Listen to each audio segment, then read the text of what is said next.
Even though it's a really nice wedding, the atmosphere always feels rural when those two are around. Just as you said, it's really funny that they came to our wedding. They didn't seem to realize that a lavish wedding like this isn't a place for farmers.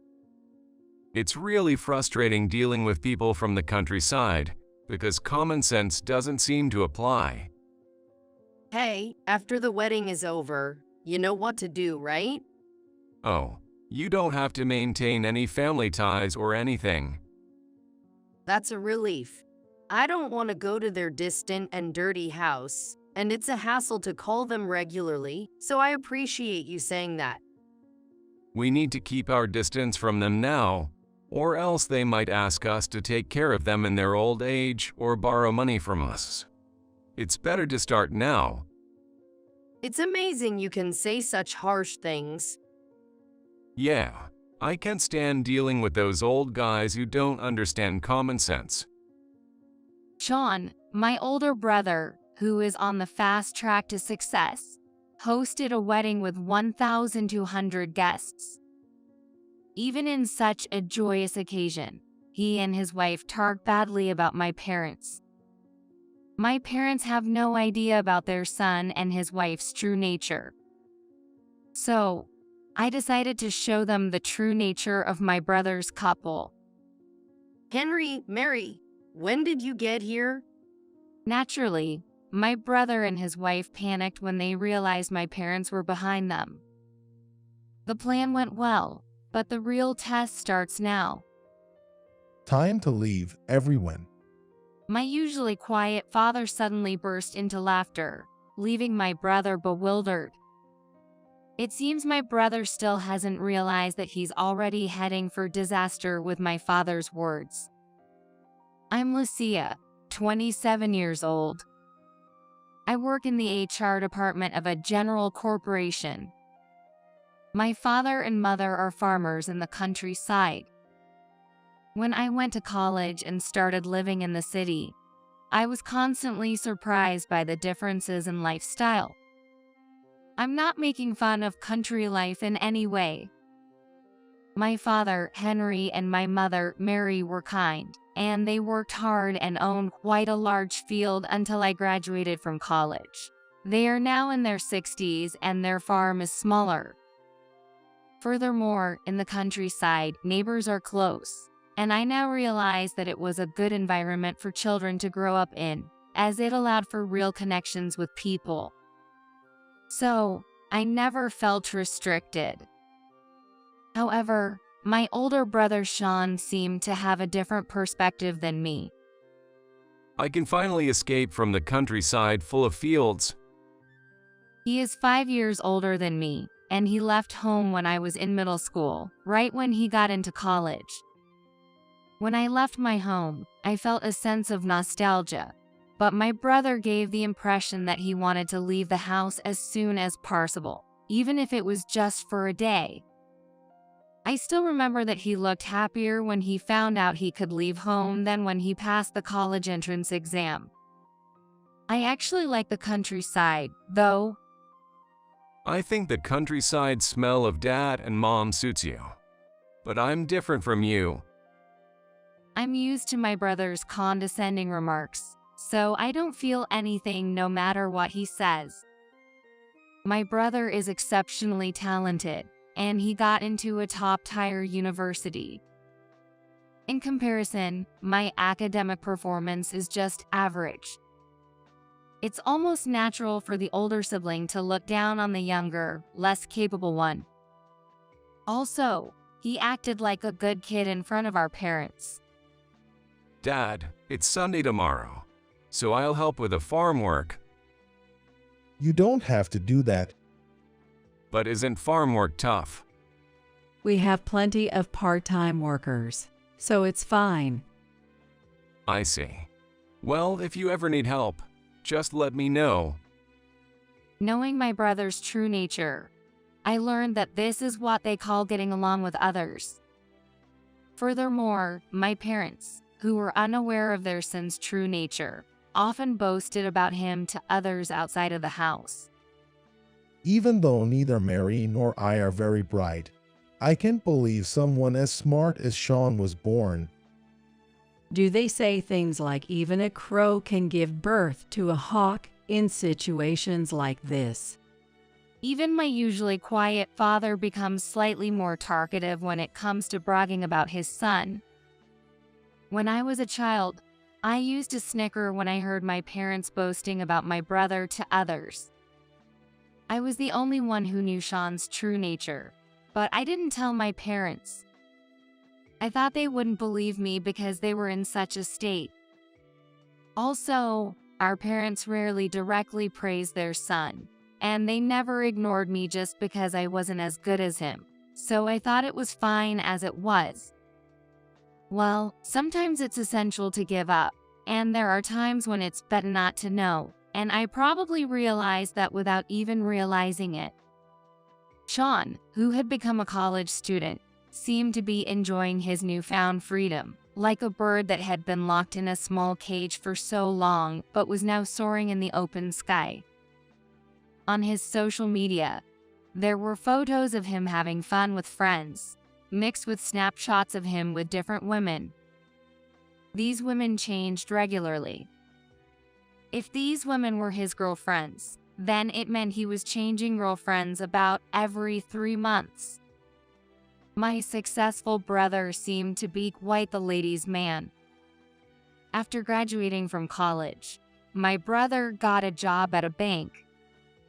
With his intelligence and social skills he had honed since childhood, he excelled at work, earned good evaluations, and was on the fast track to becoming an elite banker. The elite gentleman rarely contacted me or my parents after he started working, and he stopped coming back home altogether. Hello, Lucia. Haven't you heard from Sean? He hasn't contacted me at all. He never calls or shows his face, and I wonder how he's doing. Have you tried calling him? I occasionally try, but he never picks up. He must be really busy with work. It had been about 3 years since my brother last contacted us. Even his last contact was just by chance when he happened to answer a call from our mother. I couldn't believe that he couldn't spare a moment to make a single phone call in 3 years, no matter how busy he was, despite being an elite. But our parents, who were unaware of my brother's true nature, believed that he was working hard. After hanging up the phone with my mother, I let out a small sigh. A few days after the call with my mother, she called me again. Lucia, there was a call from Sean. He actually called you. Is something wrong? He's apparently getting married. What? Sean is getting married. Upon hearing that my brother was getting married, I unintentionally raised my voice louder than I had in a long time. He and his fiancée are coming over next month to meet us. Can you come home, Lucia? I'll try to make it if I can. Great. I understand. Please let me know. After hanging up the phone, I recalled my brother's condescending attitude towards me. However, my brother had been in the workforce for 10 years since becoming an adult and was now 32 years old. It was different from the time I was thinking about. Could it be that he had become a bit more mature in character since then? In any case, marriage is a joyous occasion. I decided to go back home to convey my congratulations to my brother at the wedding meeting. During the wedding meeting, I would be surprised to find that John not only hadn't changed since his student days but had also powered up since then. On the day of the wedding meeting, he and his fiancée returned to his parents' home for the first time in 3 years. I, who had returned the previous night, welcomed them at the entrance along with my mother. Welcome. The journey must have been long and tiring. No, not at all. It's so peaceful and lovely here. Mila, Sean's fiancée, was 1 year older than me and had a distinctly urban vibe. To someone like me, who was accustomed to country life, her smile seemed to shine brightly. Her manner of speaking was polite. However, although her expression was smiling and her tone was gentle, I couldn't help but feel that there was something behind her eyes that wasn't smiling. After a brief greeting at the entrance, my mother and I led Sean and Mila into the living room. Wait, where's Dad? When we entered the living room, my father was nowhere to be seen, so my brother was surprised and looked at my mother. He's in the nearby field right now. I'll call him right away. Mila, I'm sorry for making you wait. No worries, there's no rest for farm work. Sean and Mila sat down on the cushions, and my mother went to the field to call my father. I sat in front of them and became their conversation partner until our father arrived. With our parents absent, Sean reverted to his usual self. Even though I told him we were coming for the wedding meeting, he's doing farm work. What did I tell you? In the countryside, common sense doesn't apply. You're right. Your mother's just in her usual clothes too. We dressed up, and we look like fools.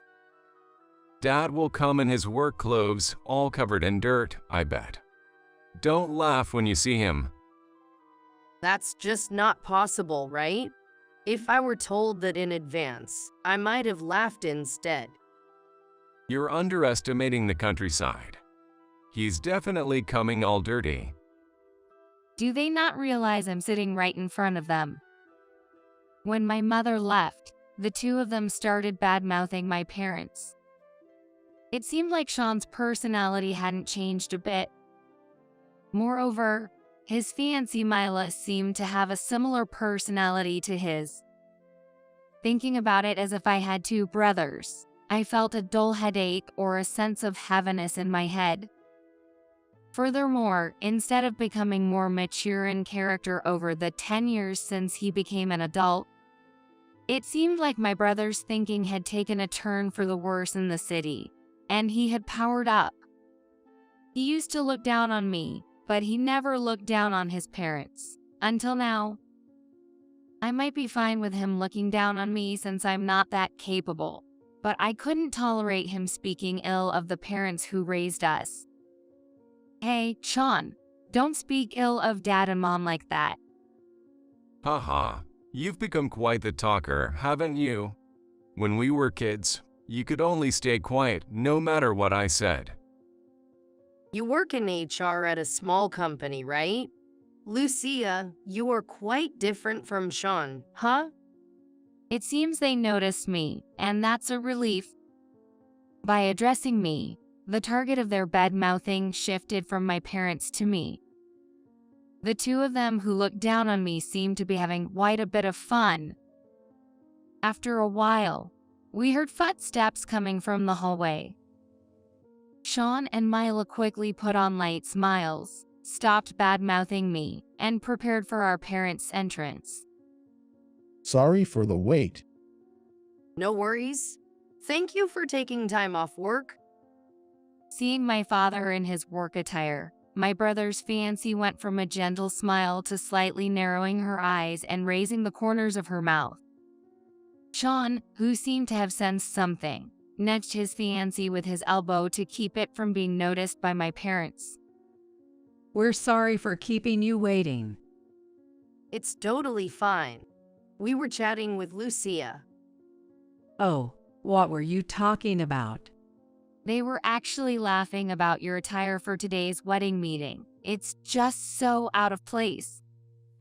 I relayed the conversation to my parents as a subtle resistance against my brother.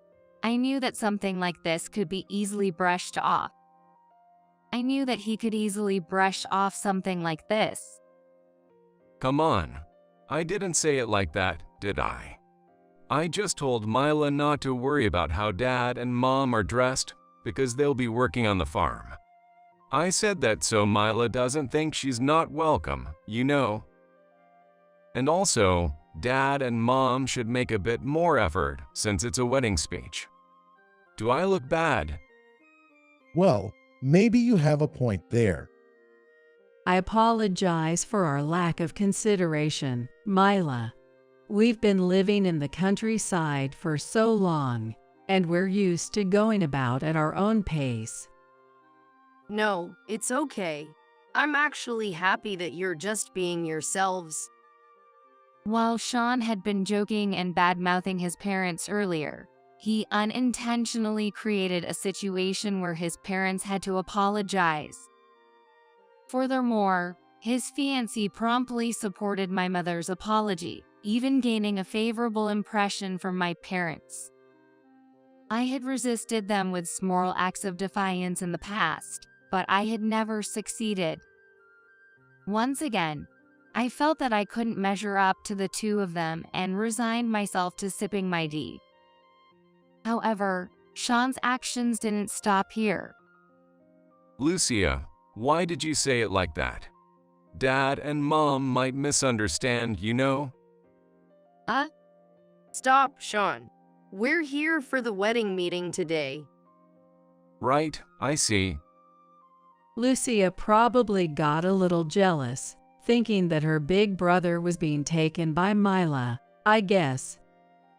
Is that so? Lucia is cute, isn't she?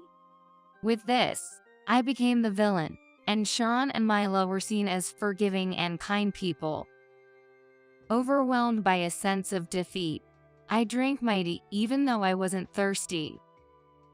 Unable to say anything as the villain, I watched the conversation between the couple and our parents continue without me.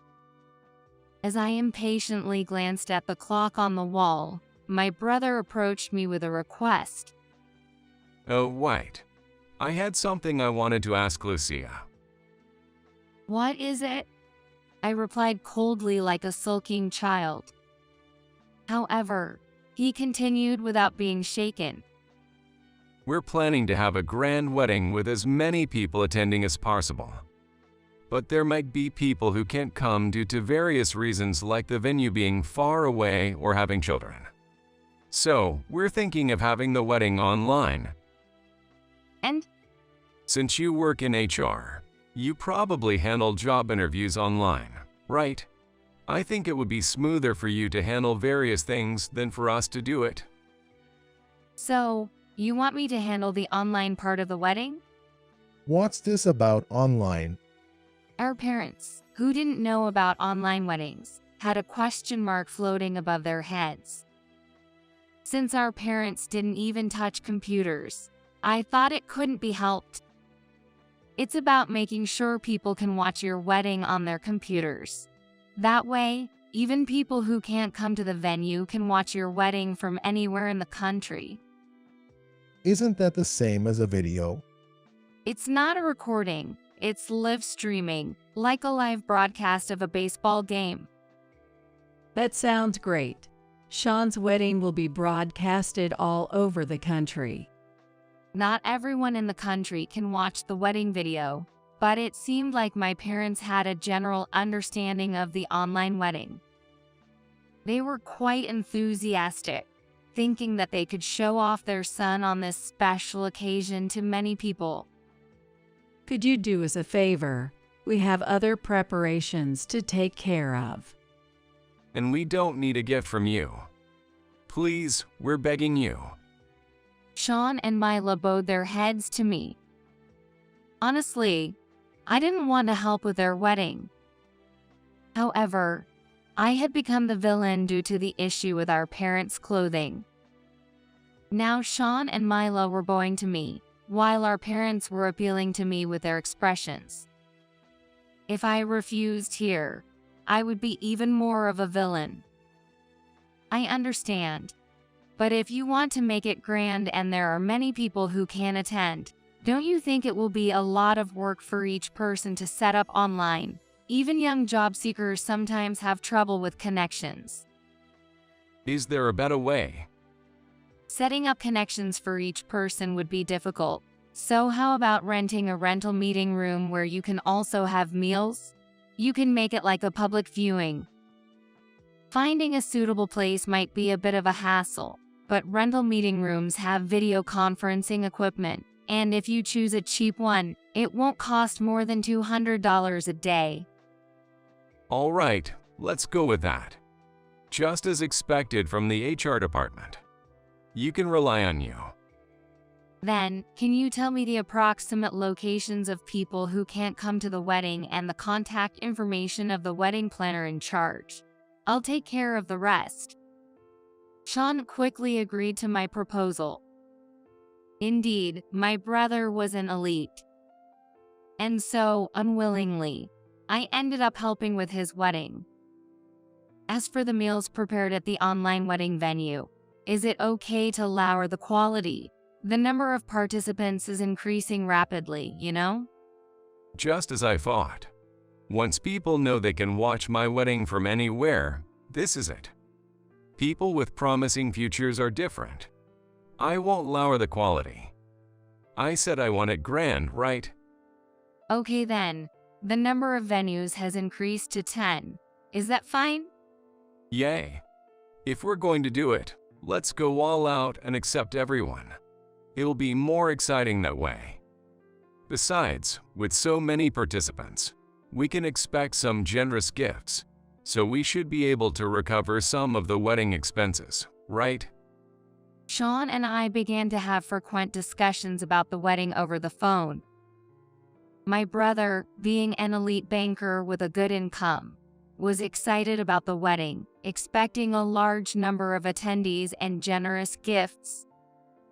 As for the wedding itself, even small changes in food and items could easily add up to tens of thousands or even hundreds of thousands of dollars, causing significant financial fluctuations.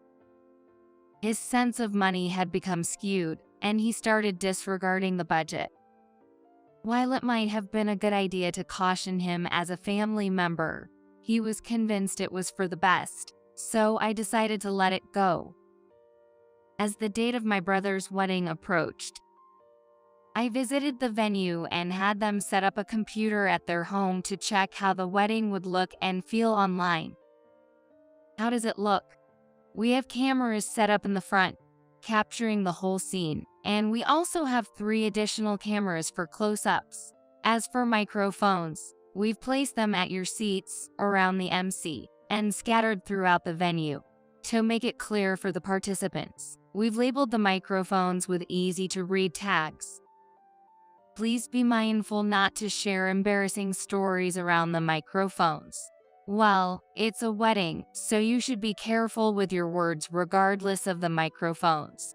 Also, we've marked the positions of the cameras for your convenience. That's fine. It feels like a celebrity wedding, doesn't it? The venue can hold up to 300 people, and with the online setup, it's on par with a celebrity-level event. Well, it's my wedding, so it should be at this scale. Lucia, you should be grateful to me. You wouldn't have had the chance to be involved in such a glamorous wedding if it weren't for me, with your rural background and all. Sure, you're right. And for now, we can have a conversation, but on the actual day, you won't be able to hear the participants. Instead, they can leave comments, so check them after the ceremony. Well then, I'm going to talk to the equipment team over there for a moment, so just wait here. I felt stressed by my brother's usual condescending remarks and moved away from the camera. Why do I have to do something like this for my brother's sake, even on my day off? As I sighed with annoyance, I overheard my brother and his wife's conversation through the earphones that I had left on. Even though it's such a splendid wedding, your parents won't ruin the atmosphere, will they? You knows. They wouldn't dare come in casual clothes to a wedding like this, right? I can say that with certainty. We should tell them, and also be mindful of their behavior during the ceremony. That's true. I'm worried they might eat messily or say something tactless to the other guests. I hope they have some accident on the day of the wedding, and we only find out about it 3 days later. Ha ha ha. It would be nice if something like that happened. To be honest, would your parents, who live in a rural farmhouse, really come to something this extravagant? If it were them, I'd probably join from some online venue to avoid making such a mistake. They're coming because they're from a rural background. They live in the countryside, so common sense doesn't apply to them. The camera wasn't capturing their faces, but the audio was still connected. Unaware of this, Sean and Mila began speaking ill of my parents again. I clenched my teeth and felt anger rise within me as I listened to them bad-mouthing my parents. But in the next moment, I realized something. With this newfound knowledge, I might be able to show Sean and Mila a painful lesson, so instead of frustration, I felt confident and let out a snort. On the day of the wedding, the venue with a capacity for 300 people was almost full. The ceremony was glamorous, and above all, Mila's dress was beautiful. If I didn't know her inner self, I would surely offer my heartfelt blessings. I half-heartedly applauded several times. The ceremony proceeded smoothly, and Sean and Millie began to visit the tables of the participants. For the management of the online wedding, I had arranged my seat near the equipment staff at the venue. Some might think it's unnecessary to treat a family member's wedding like this, but I found it more relaxing this way. Sorry for making you handle the online management during the wedding.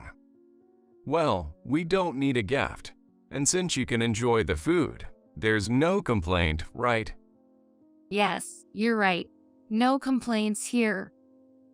So, how many people are currently participating online? We have 10 venues, and each has around 80 to 100 people. Additionally, there are about 20 individuals connecting from their homes. With nearly 300 people at the venue, that means around 1,200 people are participating in our wedding online. Nice, nice. Just as I expected. Close to 1,000 people participated in the online wedding. Although their images were projected in a corner of the venue, the screens were divided into dozens, making it clear that many people were present, but their faces were too small to see clearly. They were highly satisfied with having over 1,000 participants.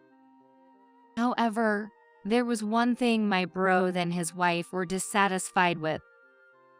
Even though it's such a great wedding, the atmosphere still feels rural where they are. My parents' seats were far away, and I was the only one here, so Sean and Mila started speaking ill of my parents again. In this way, the fact that their parents had raised them and allowed them to have such a wedding didn't seem to register with them. I tapped my ear lightly with my index finger. As you said, it's unbelievable they actually came all the way from the farm.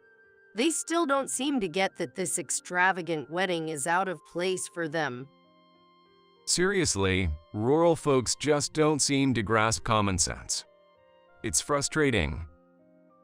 Hey, you know what we'll do after the wedding, right?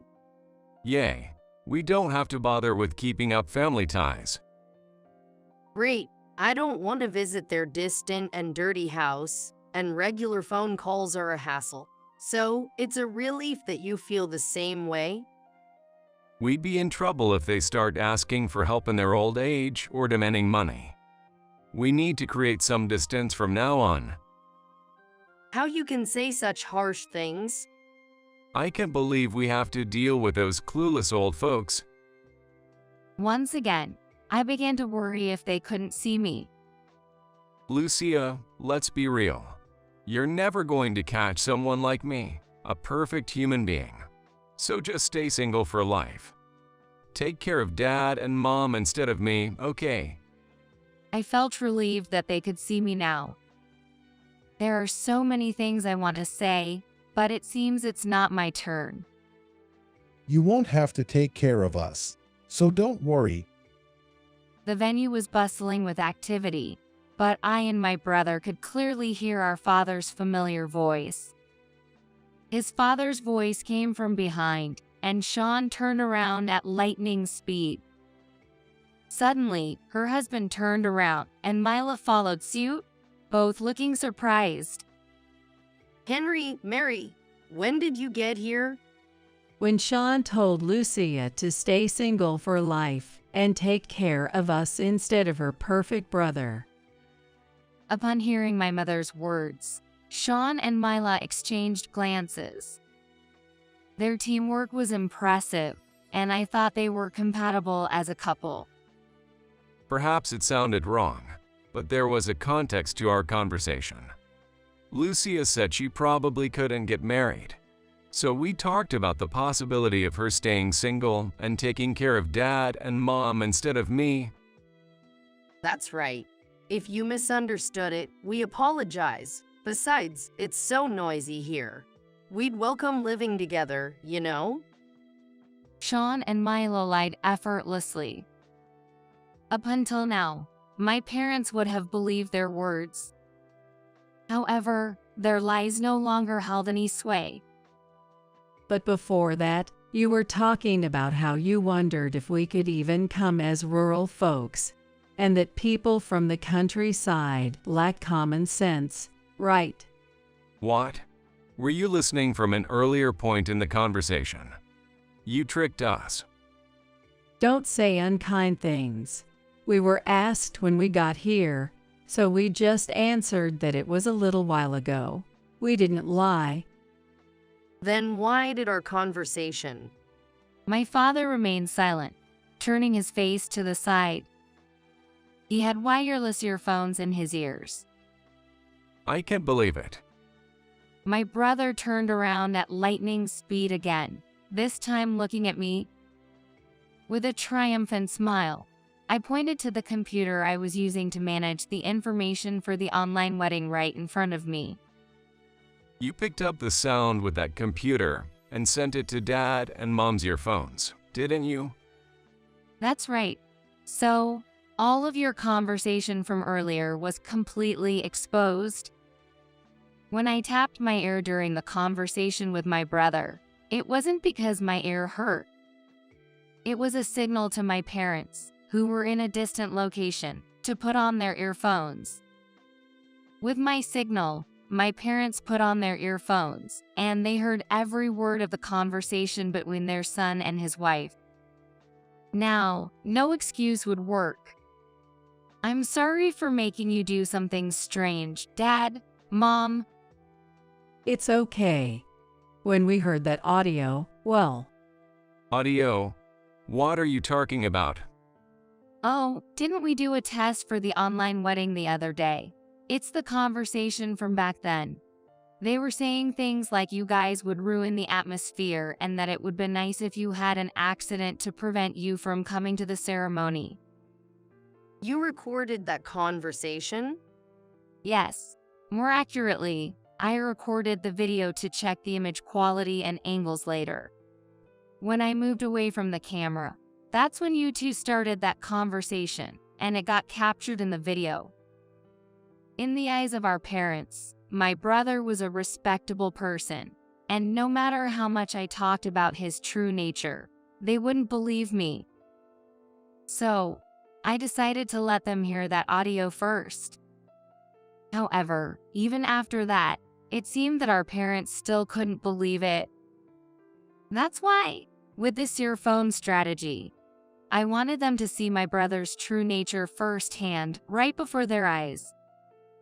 We've been tricked all along. Lucia, haven't we hurt you too? We're sorry. Dad and Mom aren't to blame, you know? You never really showed favoritism towards Sean, and it's just that he was good at lying and acting. My brother, whose true nature had been revealed to our parents, couldn't make any excuses, and for the first time, he failed to evade responsibility. In his panic from the unfamiliar situation, he made a mistake in his next move. Dad and Mom have been delighted with my lies and acting all along, haven't they? You must have thought I was a good son, right? So, you should be grateful. That's right. Sean is an elite banker. That's why 1,200 people are celebrating our wedding like this. You two are out of place at this ceremony. Yet, you actually came all the way from the farm. It's so laughable. Sean and Mila changed their strategy. They realized there was no way out and began openly insulting my parents. They probably aimed to sever ties with their parents, avoid taking care of them in their old age, and eliminate the hassle of dealing with relatives. Their mistake wasn't in deciding to cut ties with their parents at this point. It was in speaking it out loud. Ha ha ha. That's right. We're totally out of place at this wedding. Our usually reserved and quiet father began laughing loudly, making my brother feel terrified. He hunched down slightly and leaned towards his wife. Ladies and gentlemen, thank you for gathering here today for my son, but he turned out to be such a despicable person. I apologize. We will formally apologize later. So for today, everyone, let's leave from here. Upon his words, the participants of the ceremony who had been displayed on the projector all left simultaneously. The participants at the venue couldn't hear our conversation, so the commotion caused by the online participants leaving grew louder. What's going on? Why are the participants leaving? Why are the participants leaving? Like the participants at the venue, the confused Sean and Mila couldn't understand the situation and were in a state of panic. Ignoring the two, my father left the area and headed toward the entrance of the venue, with my mother following him. On their way out of the venue, it seemed our father was asked about what had happened by an acquaintance, as he stopped for a moment to talk to someone. However, after a few minutes, the conversation ended, and our parents walked away again, leaving the venue. As people who heard the story told others, and those others talked to even more people, the situation quickly spread throughout the venue. Participants who learned the circumstances began leaving one after another. Hey, what's going on? Tell me. Didn't I explain this before? There are microphones installed all over the venue. And those microphones don't necessarily mean handheld or lapel mics. No way. Yeah. To save on the number of microphones, the conversations around here were picked up by the microphone on this computer, which manages the online wedding. The microphone's performance isn't great, but since it's a place with equipment, and I'm the only family member here, it wasn't necessary to prepare good microphones. And I didn't need to indicate the microphone's location. I thought we didn't need to prepare fancy microphones or signs to indicate the microphone positions. So, you mean our conversation was heard by the online participants? I told you before, right? To avoid embarrassing conversations at the wedding. And since everyone left at Dad's command, I think they already understand. The fact that 1,200 people attended this wedding isn't because you are an elite, you know? Dad just went overboard and gathered people. Huh? When our father heard about the online wedding, he thought he could show off his son's triumphant moment to many people. Therefore, before fully understanding how online weddings worked, he promoted it heavily to his acquaintances. He used to run a pretty large farm in the countryside, and he had been doing it on the same land for a long time. As a result, he had a wide network in local government, organizations, and even companies. So, when he excitedly talked about his son's wedding, many people who were associated with him felt obligated to attend their wedding. And now, he said they should leave, so the participants followed his words and left the online wedding. Among the 300 participants at the venue, there were many who attended because they were the father's son, and many of them, knowing the situation, left as well. Sean, too, had been too excited about his wedding and had been accommodating to the increasing number of participants. Being on the fast track to success as an elite, he thought that if he held an online wedding, even people with distant relationships would join, and he expected around 1,000 people to attend. However, hardly anyone attended to genuinely celebrate the brothers' wedding. People were leaving both from the venue and online. Everyone, where are you going? Today is my wedding. Why? Didn't you come to celebrate us? Sean didn't have the energy to stop the people leaving, and he collapsed onto his knees. His wife, although not speaking, stood still and continued to shed tears. In the end, there were only 40 participants left at the venue, and only 4 online. This was the number of participants at the brothers' wedding after subtracting the father's influence. With this number, there's no need to manage the online part anymore. I'm going home too. The food was delicious. Even though the ceremony was still ongoing, I decided to leave. After all, despite having eaten, I didn't feel full. It's a common occurrence when you're not used to a fancy meal. So, I decided to take out some beef bowl and soup on my way home. As a result of the extravagant wedding, the expenses amounted to $150,000. In contrast, the online wedding, with its simple cuisine and minimal favors, didn't cost much. However, preparing a venue for 300 people and hosting an online event for over 1,000 participants still led to significant expenses, even after cutting costs wherever possible. Sean had hopes of receiving congratulatory gifts from the over 1,000 attendees, and he seemed to think that if he could cover about 50,000 of the 150,000 himself, it would be sufficient. I believe covering a third of the wedding expenses is quite admirable. However, the brother didn't end up paying just that. Because our father got angry with him and left, the congratulatory gifts didn't come through. As a result, they had to cover almost the entire cost themselves. Paying $150,000 is tough for a man of the age of 32, even if he was an elite. Mila had quit her job, relying on the income of her elite husband. But as soon as the wedding was over, she started looking for a job again. Sean, on the other hand, had to work hard to make ends meet, despite having quit his job. During the wedding, among the 40 people who remained at the venue and the 4 who stayed online, it seemed that some were his colleagues. Therefore, what happened at the wedding quickly spread to his workplace. Witnessing such disgrace and unable to continue working, he left the prestigious bank where he was on a fast track. He started looking for a new job immediately, but with his track record reset, he fell off the elite path and found himself on a more ordinary career track.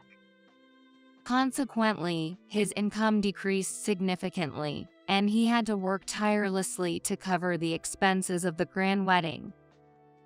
This is the consequence of his arrogance and his attempt to get married without a trace of gratitude towards his parents. After paying that amount, I hope he lives with the right attitude, showing gratitude to his parents, and without becoming conceited.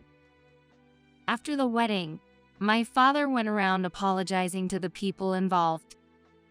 It might have seemed like both our father and the others had a terrible time because of his son, but apparently that wasn't the case. My father had always been quiet, and he was seen as intimidating by those around him. However, after this incident, it seems that he started talking to people more and even laughing loudly or apologizing for his mistakes. I don't know if this was the trigger, but since Sean's wedding, my father has become more sociable, and he has started laughing more often. My life went back to normal, with no significant changes. However, knowing that I won't be looked down upon by Sean anymore, I find that quite pleasing. It was just the right opportunity. The incompetent like you are fired. I didn't understand what was said at first. My boss, who always calls me incompetent. One day, I defended a cleaning lady who my boss was treating like a thief. She wouldn't do that. Do you have any proof? What? You believe some dirty janitor over your own company's people? No, that's not what I mean. Then, with a smirk, my boss leaned in and said something unbelievable. Defending this thief means you're complicit. I always thought you were useless. But I didn't realize you were this stupid. You are beyond help. This is a good opportunity. I'll report this to the higher-ups. You're fired. Don't come to the office from tomorrow. What? Fired over this? That's ridiculous. I glared at my boss, but he just walked away briskly. Fine, I'll quit this place just like you want. And on the day I left the company, a major disaster struck. My name is Kevin Smith, a completely ordinary 33-year-old office worker. I work as an engineer at a company that develops systems for computers and smartphones. I've always been shy and disliked being the center of attention. When I become conscious of people watching me, I get so nervous, like even I can speak. However, I'm good at working silently on the computer. In school, I even develop simple apps as a hobby. At my current job, an executive from our parent company was involved in my hiring. He said warmly, "I value your skills. It's okay if you're not comfortable in the limelight. Just pour your passion into development." But I soon learned that the parent company's philosophy hadn't permeated all the employees of the subsidiary. Kevin, compile the data from the email we got this morning and send it back to them before noon. My boss, Johnson, gave me an order loudly. A client had requested current performance and progress data, but the request was made to Johnson, and the deadline was set for the end of the week. By this morning, but the email said the deadline was the end of the week. You're really stupid, aren't you? Who takes a whole week when they say, by the end of the week? Responding promptly is just good manners. I had never been taught such manners. Besides, I didn't have time for extra job either. But I'm in the middle of something urgent. So what? Just finish both by noon. That's impossible. Would you set a deadline until the afternoon at least? You talk back despite being incompetent. You're useless in presentations and negotiations, so shouldn't you try to make up for it in other areas? Really? People with no ambition are always like this. I think he should just handle it himself if he said like that. But while I'm thinking, he sends an email saying, "Kevin will reply by this morning without my consent." If he has the time, he should do it himself. Despite my thoughts, I rush to stop my current work and start on what Johnson was supposed to do. I managed to finish by noon and sent it. But then Johnson yelled, "That's too late. What's the point of sending it at the last minute?" No matter what I say, I just get scolded. So I can only reply half-heartedly. I had to do my afternoon tasks during lunch break, staying glued to my computer while everyone else left their desks. In the afternoon, I received a return email from the client. They thank me for the quick response and praise how the compiled data is much clearer and usable as is. Feeling rewarded for my hard work, I'm about to reply, but Johnson beats me to it, taking credit like, "It's just a layout change of the data I've been compiling. No need for thanks." I'm too exhausted to protest. I let out a quiet sigh and got back to work. Kevin, about tomorrow's meeting materials. In the evening, I tensed up as my colleague, Mike, approached me. Was there something wrong? But his demeanor wasn't troubled or angry. They're really easy to read.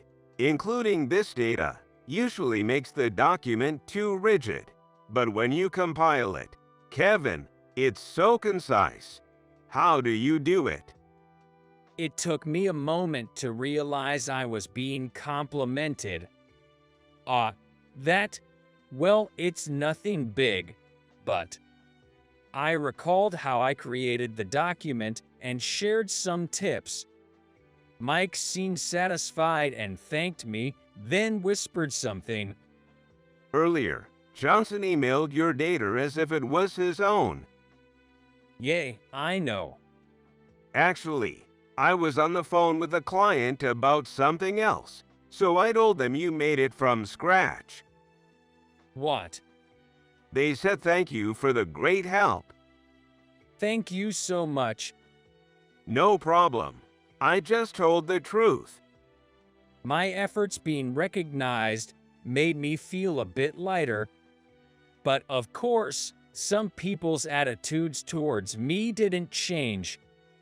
Kevin, you never contribute in meetings anyway. It's a waste of time. So go to the archive and find this.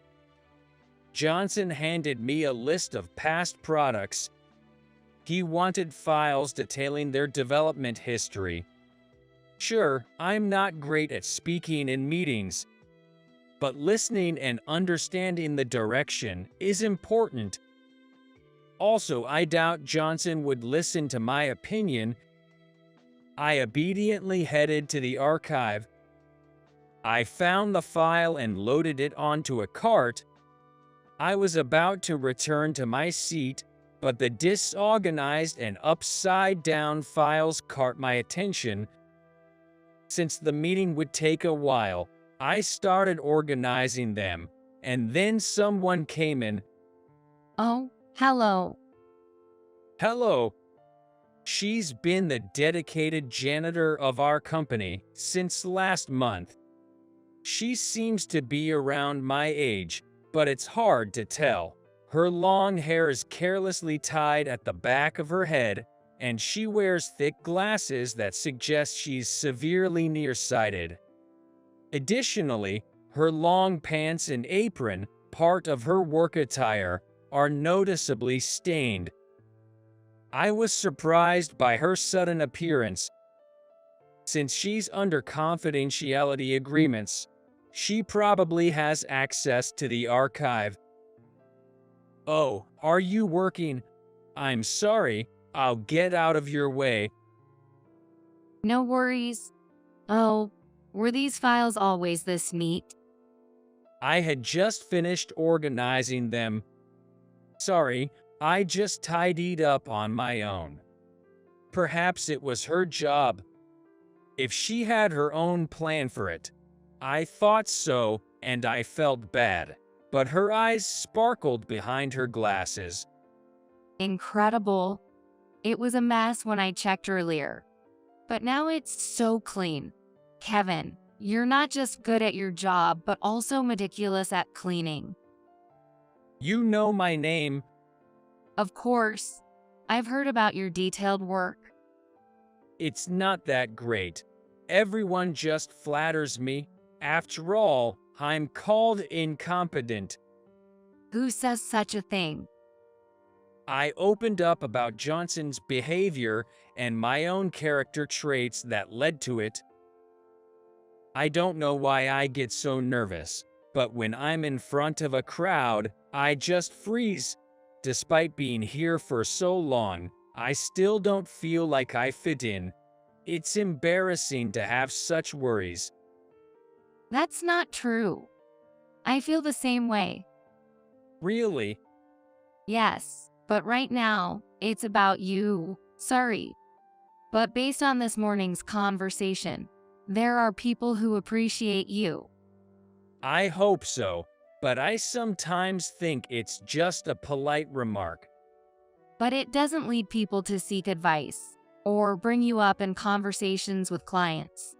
At least I wouldn't. Really? Yes, the fact that your reputation reached me is proof enough.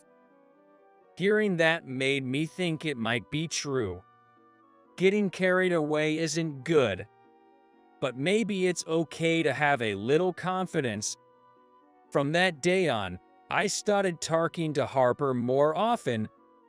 Whenever our break times coincided or at the end of overtime, she was always there to lift my spirits, especially when I was feeling down. One day, I became curious about her thick glasses. Having good eyesight myself, I've never worn glasses. I remember hearing that for nearsighted people, the worse the vision, the thicker the lenses. Harper, do you have really bad eyesight? What? Oh, these glasses? She removed her glasses, revealing a face partially hidden by her bangs. Yes, it's pretty bad. Do you want to try them on? Yes, I replied, holding the glasses in front of me. Whoa. Suddenly, my vision blurred, and I felt dizzy, like the world was spinning. Sorry, that was too strong for you, wasn't it? Yes, I couldn't see anything at all. Couldn't see anything. Harper repeated my words, then, as if struck by an idea, suggested something good. If you wear glasses, you won't be bothered by people's stares, right? Because you can't see them. Indeed, that's true. These glasses are too strong and might strain your eyes, but I have an older pair that might work for you. The next day, she handed me glasses she used during her student days. They had brown frames with thinner lenses. When I put them on, my vision was a bit blurry, but not enough to make me dizzy. Don't wear them all the time, or you might harm your eyes. Use them as an amulet for when you really need them.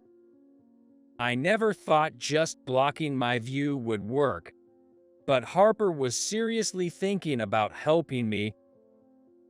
It was worth a try. At the next meeting, I had to explain the system I was responsible for.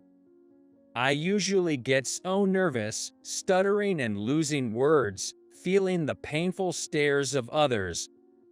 It always ends with me saying, "I'll email the details and documentation later," followed by Johnson mocking me for increasing your own workload. "You're so incompetent."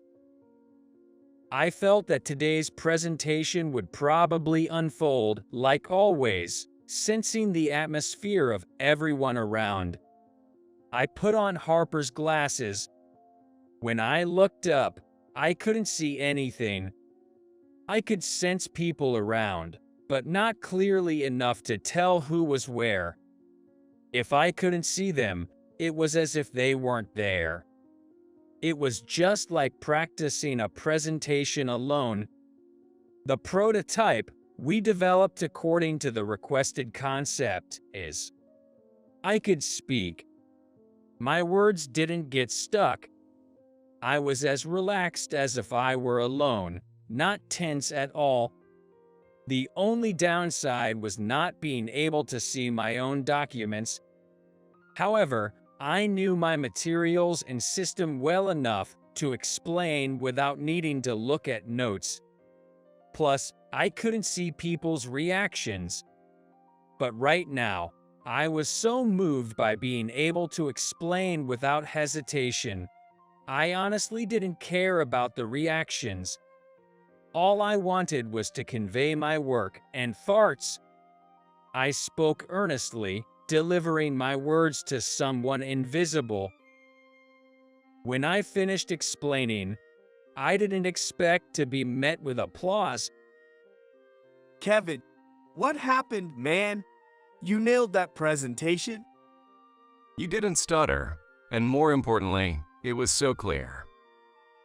Of course, it's Kevin's work. His documentation is always precise. It's unbeatable when he explains it himself. My colleagues were full of praise. I felt the effect of the glasses. Just not being able to see changed my perspective so much. I was surprised, yet filled with a sense of accomplishment, and I thought about thanking Harper later. I eagerly looked for Harper and found her cleaning the floor by the supply shelves. Harper. Kevin, what's the matter? Why are you in such a hurry? You were right. Just not knowing I'm being watched made it go so well. Thank you so much. I just gave advice. The real credit goes to your own abilities, Kevin. If you hadn't noticed, I wouldn't have changed. Please let me thank you properly. It's not that big of a deal. But since you insist, maybe I'll take you up on that offer. While I was organizing the supplies I'd been tasked with, Harper was cleaning around the supply shelves.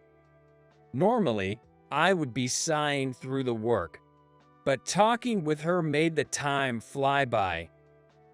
I didn't notice, but at this time, someone was watching us from afar. The next day, when I arrived at the office, I headed towards the center of a crowd that had formed. It was noisy and had an odd atmosphere. What could have happened? Maybe a cat wandered in. Thinking lightheartedly, I was shocked when I saw the center of the commotion. Confess already. We have proof. It wasn't me. There was Harper being confronted by Johnson. Harper. Oh, Kevin. Her usual friendly smile was gone, replaced by a look of fear in this situation. What in the world? She's an industrial spy. She's been stealing company information and passing it to competitors. We found evidence of her dealings in her locker. Johnson showed me documents with confidential data. These were in Harper's locker.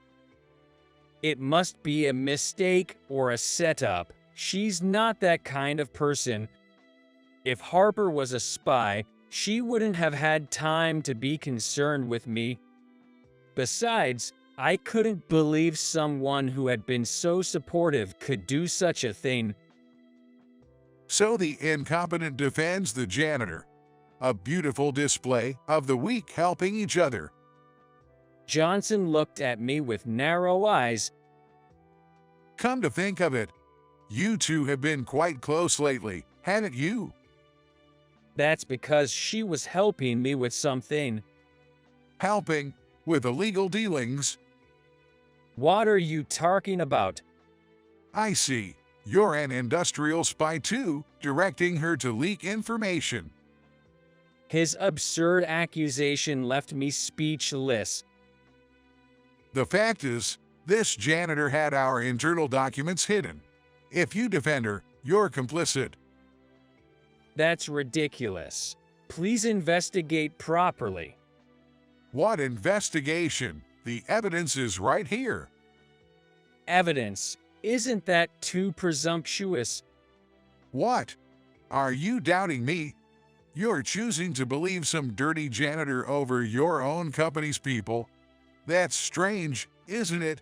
You must be her ally, aren't you? No matter what I said, he was intent on framing Harper. Regardless of what's said, she's innocent. I believe in her. Oh, really? If you're that adamant, you're complicit too. Even someone as incompetent as you can understand that, right? Johnson sneered as he moved closer to me. Kevin, it's okay. If I quit, that would be enough. Harper looked at me with frightened eyes. Is this okay? No, this is wrong. I won't change my mind.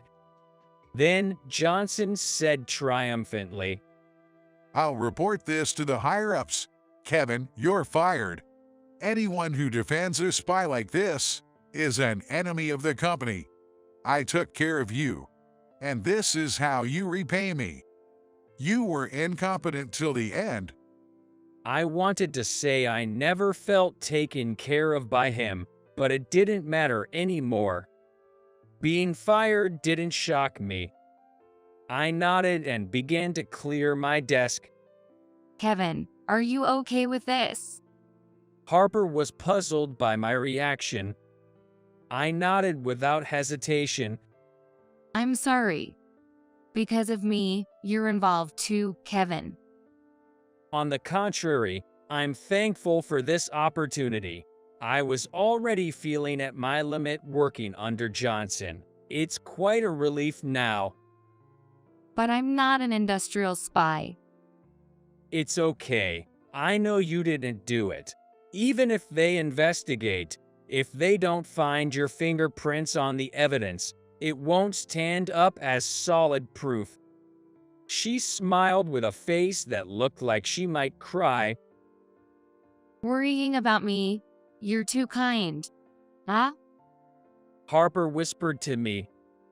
About the thank you mentioned yesterday. Can I ask for it now? What? She looked up at me, smiling.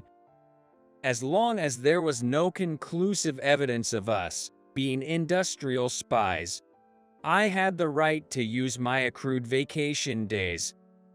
So, I took my leave. Then one day, I received a call from the office. When I checked the number, it was from the company. There was nothing more to talk about. If any procedures were necessary, they could wait until my final day of leave, so I decided to ignore it. A few days later, I went to the office for the resignation process and found it more hectic than ever. What happened? I asked one of the employees, even though it was no longer my concern. He looked confused. A lot of things. Do you know where the documents you worked on are stored? My documents, Johnson said they were all disposed, calling them unreliable spy material. I see. Are you okay? I noticed faint dark circles under his eyes. Looking around, other employees seemed the same. Kevin, Glad you're here. Employees gathered around me as they noticed my presence. I was confused, but someone explained the situation. I used to handle a lot of document creation because I couldn't present or attend meetings. From systems I developed to team projects. After I left, other employees had to take over, but their documents were unclear, lacking foundation, and the selling points were not apparent. They kept getting scolded, and in just a few weeks, lost credibility, leading to numerous contract terminations. The loss was rumored to be around $10 billion. That's ridiculous. Even if my documents were good, everyone else was a professional, some with longer tenure than me. I couldn't believe they'd created such pool documents. When I voiced my doubt, everyone hesitated to speak. Then someone murmured, All the substitute documents. Johnson made them. "What?" Johnson announced my termination, but no real evidence against us had emerged. Naturally, Harper and I were innocent. He was reprimanded by the executives and instructed to handle all my tasks until our guilt was proven. He'd always pushed document creation to me and left presentations to other employees, just giving orders and observing. Not being deeply involved in development, he ended up creating unfounded documents, leading to the current situation. The employees were struggling to retain contracts and handle the aftermath. Kevin, Johnson's yelling voice, which I hadn't heard in days, made the employees around me step back. Johnson, with dark circles like the others, approached me aggressively. why didn't you answer despite the numerous calls? Well, I was fired, so I figured the company didn't need me anymore, right? Of course we need you. All the documents you worked on, remake them. What is he even talking about? I was speechless at such a selfish demand. Didn't you dispose of them, right? So what? Just recreate the same documents again. You think I, the incompetent, can handle this? I emphasized the word incompetent while speaking. More and more people started gathering around. I was sweating with all the attention on me, feeling the pressure even though it wasn't a presentation. I thought about ignoring him and just saying goodbye to HR before leaving. Just then, someone pushed Johnson's shoulder aside and stepped forward. It was the CEO. Kevin, I'm asking you too. CEO. It seems he can't work like you. And now, the suspicion of your illicit dealings seems dubious. Could you please come back? I know it's presumptuous to ask, but our company needs you. This company said something similar at my initial interview, but it was all lies. Unfortunately, I've already decided on another job. I'm just here to complete my resignation process. Even after we've begged you this much, how can you be so indifferent? Johnson got defensive, ignoring his own actions. That's when a firm voice echoed through the office. Oh, after pushing the blame on him and forcing him to resign, how can you say that? I'll return those words right back to you. Everyone turned towards the source of the voice. A beautiful woman with long, glossy hair and an elegant face was standing there. Dressed in a gray suit, exuding confidence. Who are you? Outsiders are not allowed here. Johnson snapped at her, but the CEO hurriedly made him apologize. Johnson, how could you? She's Jessica, the vice president. Jessica, vice president. The office buzzed with confusion. Half the people knew her, half didn't. It's true. She's the next president of Flower Field Systems. Can't believe you don't know that. Flower Field Systems is the name of our parent company. Johnson, having called her an outsider. But he didn't apologize. What does Jessica, the vice president, want? Kevin is going to work for us. His support skills and technical strength are remarkable. Yes, my new job is with the parent company. The CEO and Johnson were wide-eyed. So, a useless guy like him is useful. Someone who can't present in front of people. Well, everyone has their strengths and weaknesses, you know? Plus, I value his technical skills. Even if he's not comfortable on the big stage, as long as he's passionate about development, that's fine with me. These words were spoken to me during my job interview. She was one of the interviewers. It was a one-time meeting, so I didn't remember her face or name, but she remembered me. That's not all. He's accused of being a corporate spy. The incident you tried to pin on me.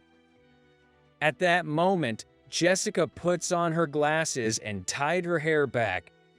Johnson, seeing her, trembled.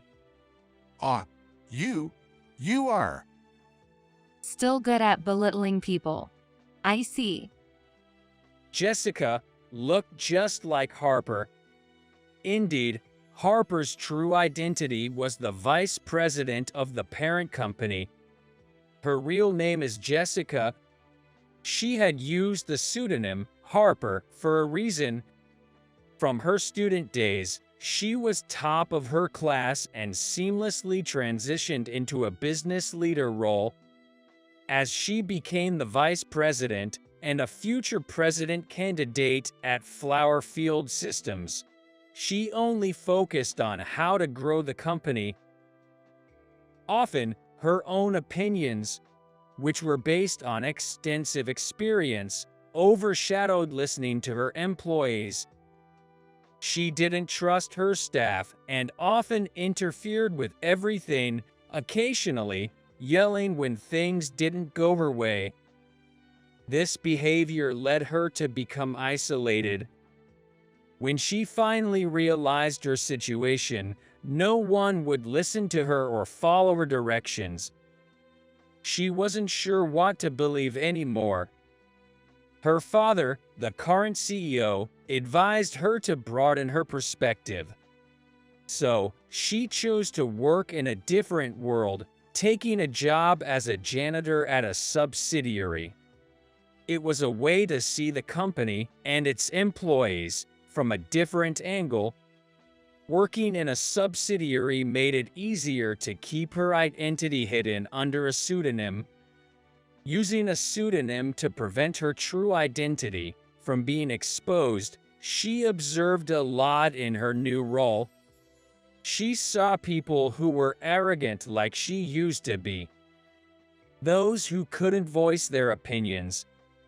Those who strived in the circumstances given to them. Those who try to pull others down. And those who were trying to change themselves. Through observing various people and environments, she gradually understood how arrogant she was. Like Kevin, someone who works hard to change the status quo without arrogance, is exactly what I lack now. He's capable too. I need him. How can we let go of such a person? Kevin, you belong here. What will you become at the parent company? Just a disposable rag. Johnson said that to me. A disposable rag, huh? Weren't you the one exploiting me? Then, Jessica said with a laugh, Letting go? Is that really what you should be worrying about now? What do you mean? Well, you're going to be fired. Fired? It struck me as odd. Why would such elaborate fraudulent transaction documents exist just to frame a janitor and one employee? She approached Johnson with a click of her heels. So, we investigated. Evidence against Kevin never came up, right? Because you're the culprit. What evidence? There's plenty of evidence. We exposed your contacts for the side deals. The email records are crystal clear. That's a setup. Probably thought to frame someone else before getting caught. Recently, since Kevin's been gaining positive reviews, you targeted him, didn't you? You couldn't stand to see someone you looked down on achieving success? Then she turned a chilly gaze towards the CEO. You're implicated too. I always thought it was odd. The company's direction is completely different from what we instructed. Seems like you were lining your own pockets at the company's expense. The CEO paled and patted Johnson's shoulder. This must be a trap to frame us. Yeah, of course. We wouldn't do such things. Kevin, tell them. We're respectable superiors. There's no wrongdoing. And the evidence's credibility is doubtful, right? She respects you. So if you speak up, our suspicion will be cleared. I was quietly threatened. You know what happens if you say something disadvantageous. Everyone was watching me. Such a crucial moment, and all eyes were on my response. I felt dizzy. My breath is tight. That's right. I have an amulet for times like these. I thought, reaching for the glasses hidden in my bag. If I wore them, I wouldn't be able to recognize anyone. What's wrong, Kevin? Kevin, hey. I tightly grasped the glasses. This couldn't be the same as before. For those who believed in me, I faced everyone with determination. Yes, there is evidence. I released the glasses and pulled out my smartphone. Emails showing the CEO and Johnson conspiring, inflated invoices, and graphs of profits and revenues that didn't add up.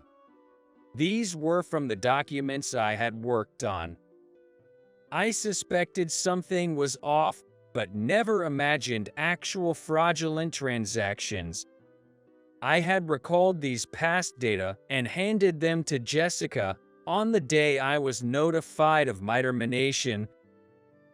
The report from July, 2 years ago, and last year's financial statement. This data suggests there was wrongdoing, and we have testimony from the counterparties. They were furious, not knowing the transactions were fraudulent. I did it. I faced them without wearing glasses. It's time to face reality. Don't you think? The CEO and Johnson hung their heads. Their misdeeds were now known to all employees, and the news later reported their misconduct. They were not just fired, it was a matter for the police. A new representative was appointed for the company, and a complete shift in mindset began. Jessica became the leader. Strong in her sense of duty, would oversee until the subsidiary could operate independently again. As her secretary, I started a new life. Sometimes I mistakenly called her Harper and hurriedly corrected myself. If it's hard to say, you can call me by my first name.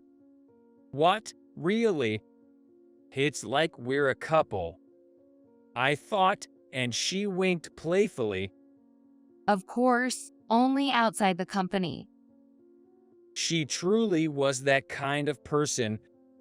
Without her glasses and with contacts, her beauty was striking. When hiding her identity, she had kept her face hidden and wore glasses. But to me, both sides of her were attractive. Otherwise, I wouldn't have looked forward to those moments with her. The amulet glasses still remain in my bag, but I don't need them anymore. Even if I can see clearly and feel the gaze, I'm no longer timid. I keep the amulet to remind me of overcoming that fear. In life, challenges and setbacks will always follow, but having overcome such a situation, I know there's nothing to fear. The courage I've gained is my amulet, which I hope to pass on to others someday.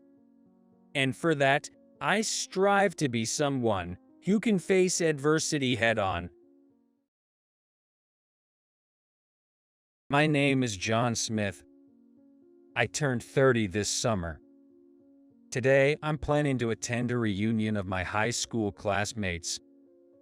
I've never been to a reunion before, so I'm really excited. I wonder how everyone has changed. I moved away right after graduating high school, so I haven't seen any of my classmates since then.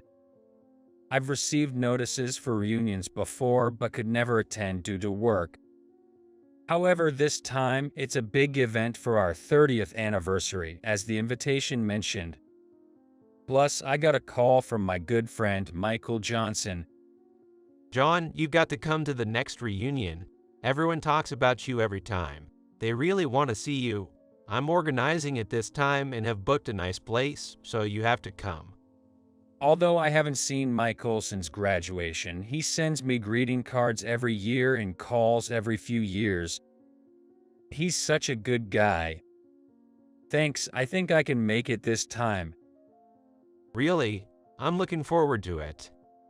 Since Michael went through the trouble of inviting me and my work has finally settled down, I decided to attend this time. Looking back, my high school years were quite eventful. I was born in a fishing village.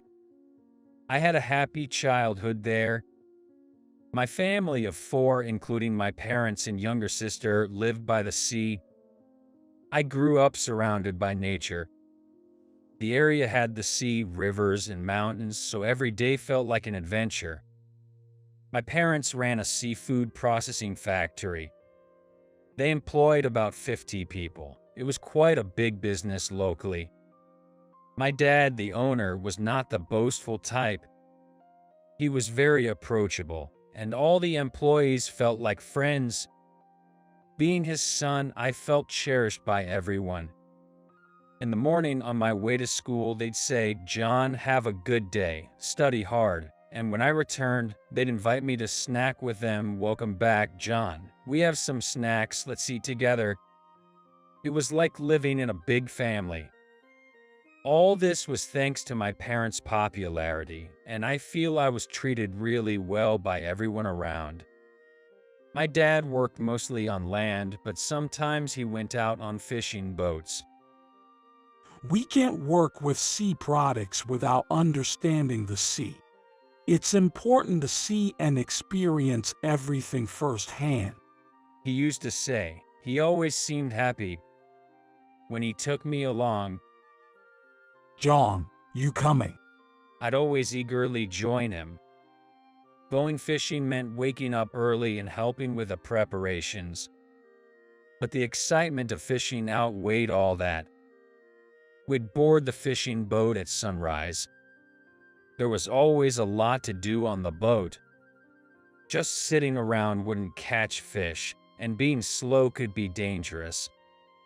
But Dad never raised his voice. Instead, while steering the large boat, he'd smile and say, "Wonder what fish we'll catch today?" That smile made me feel like the world was a safe and comforting place. I learned about fishing from Dad, one step at a time. I came to understand the difficulty of catching fish and the gratitude of having them. When we returned home, Mom would have a feast prepared in the morning. Frankly, her cooking was the best. She was a fantastic cook. With fresh seafood, our table was always abundant. During meals, our family would say, "It's delicious today. This is Mom's cooking. The best food on earth is what Mom makes. If you praise me so much, I'll cook even more." Everyone eat a lot. Laughter was always part of our meals. Thanks to Mom's cooking, I learned the taste of the sea's bounty. Living in a seaside town, the sound of the waves was always in the background. The voices of my dad and the fishermen, along with my mom singing, always felt soothing to me. In that happy space, I often played with Michael. We built sandcastles on the beach and chased crabs along the shoreline. As the sunset turned the sea orange, we shared our dreams for the future. John, you're going to take over your dad's business and become the boss, right? I don't know yet, but I want to create something even tastier. Everything we make at my dad's company is delicious, but I want to invent something even better. Man, just hearing about it makes me hungry. You gotta let me try it when you make it. Time flew by in such carefree conversations. And then I'd return home to a warm family. John, I prepared this just for you. My dad said one day, returning from work with a small model boat in his hands. I cheered with joy, dreaming of sailing uncharted seas with that boat. John, you should follow your own path. The boat that sails into the future is yours alone. As my mom smiled gently, I resolved to pursue my dreams. But in my second year of high school, our happy times changed dramatically. Little did I know then how much my dad's factory would darken our lives. It was a day in my second year of high school. It was a day I'll never forget when my happy days suddenly crumbled. That day, I had won first place in a relay race and we had curry for lunch. It should have been one of the best days for me. I ran home, eager to tell my parents about the relay. I planned to drop off my backpack and head straight to the factory. But when I got home, I saw my parents, who should have been at the factory, sitting in the living room. Why aren't you at the factory today? Well, never mind. Actually, today As I started to speak excitedly, I noticed something different about my parents. They looked troubled. Mom tried to put on a brave smile, but her eyes were filled with sadness. Dad let out a deep sigh, and his eyes held an apologetic look as he turned to me. John, we need to talk to you. Confused, I sensed from their demeanor that something had happened. You see, our factory. Dad began to explain slowly. A relative's factory faced financial troubles, amassing a huge debt. That relative was forced to leave, and the debt fell on us. I'm sorry, John. I never wanted to burden you like this. Mom's words left me a kid shocked and filled with regret. The decision to shoulder the relative's debt meant our happy days were abruptly taken from us. 3 months later, the factory closed. The warm times by the sea turned cold all at once. My parents busied themselves finding jobs for the employees and ensuring they were paid until the end. The debt burden seemed to engulf my dad's smile, my mom's singing, and our family's laughter in dark clouds. Truth be told, my dream was to become a top-notch business executive. I wanted to grow and make my dad's company famous, studying hard since I was little with that goal in mind. I hoped to take over the factory and bring new opportunities to our fishing village. However, the factory closure and the relative's debt derailed my plans for further education. Not only was my dream of going to college fading, but it became clear I couldn't even attend college at all. This was because I had to work to pay off our debts. Suddenly, the reality of having to work instead of studying was right in front of me. Though my local high school was in the countryside, none of my friends had to work right after high school. They all went on to the colleges they wanted. In this situation, the fact that I was the only one who had to work right after high school was really tough. John, is it true you're not going to college? Yeah, I think so. I want to at least make sure my sister can go to college. I'll work. I see. I was hoping to hang out with you in college too. But it can't be helped. Hang in there. Yeah, thanks. Our family left our town as soon as I graduated from high school and started living in a small apartment in the neighboring county. Frankly, our lives have changed 180 degrees. Life was constantly hard, and having enough to eat was a thing of the past. Moreover, since both of my parents were working non-stop to pay off the debt, it became impossible for our family to even be together.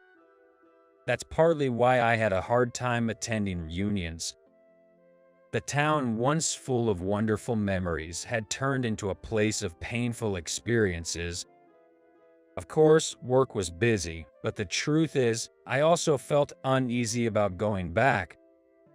Yet today, I finally felt ready to face that past. As I was lost in thought on my way to the reunion venue, Michael called me. John, you know where the place is? It's an Italian restaurant called Mare. If you're not sure, just search it online. It'll pop right up. It's been really popular lately. It was tough to get a reservation. Yeah, I know where it is. I might be a bit late, but I'll definitely be there. Got it. We're counting on you. Almost everyone's coming today. Everyone's looking forward to seeing you, wondering what you're like now. You are quite the popular guy among us, you know? Hey, stop putting pressure on me, will you? Haha. I thought I was walking leisurely, but during the call with Michael, I somehow reached the restaurant. I stood outside, looking at its exterior. It looked a lot like the place I saw that night. That night, I was wandering aimlessly through the town streets alone. After graduating from high school and moving, I obviously didn't know anyone in the new place. With both my parents working day and night, the house was mostly empty. Having grown up surrounded by employees and feeling like part of a big family, those days were incredibly lonely for me. Moreover, months had passed since graduation, and I still hadn't found a job. Even in a rural area, there weren't many job opportunities for a high school graduate. Not knowing what to do and unable to find a job, I spent my days in a daze. Then, on one such lonely night, when my parents were away at work and my sister was staying at our grandmother's, I walked the night streets aimlessly. Suddenly, a delicious aroma wafted my way. Drawn in, I opened the door to the source of the scent and was greeted by a cozy light and even more inviting smells of food. Welcome. A cheerful voice called from the back, making me turn around.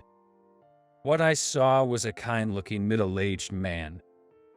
He welcomed me with a bright smile, and I felt a sense of comfort I'd never experienced before. Oh, are you alone? Did the smell of food bring you in? The kind man talking to me was the restaurant manager. No, I wasn't here to eat. I was looking for a job. A job? Well, are you hungry? I'll make something for you. Just sit down over there. The manager went into the kitchen and quickly started cooking something. He soon came out with a big plate, handed me a fork, and said, "Here, eat this." What he made was aqua pazza. A simple yet delicious dish where the taste of fish really shines. From the first bite, I was amazed. Moreover, since moving to this town, I hardly had the chance to eat a warm meal. My mom, working nights, would leave food for us, but by the time I ate, it was always cold. The hot dish, flavored with garlic, instantly won me over. While I was eagerly devouring the aqua pazza, the owner, smiling, said, So, you're looking for a job. Would you like to work here? We're actually short-staffed right now. He offered me his hand with a friendly smile.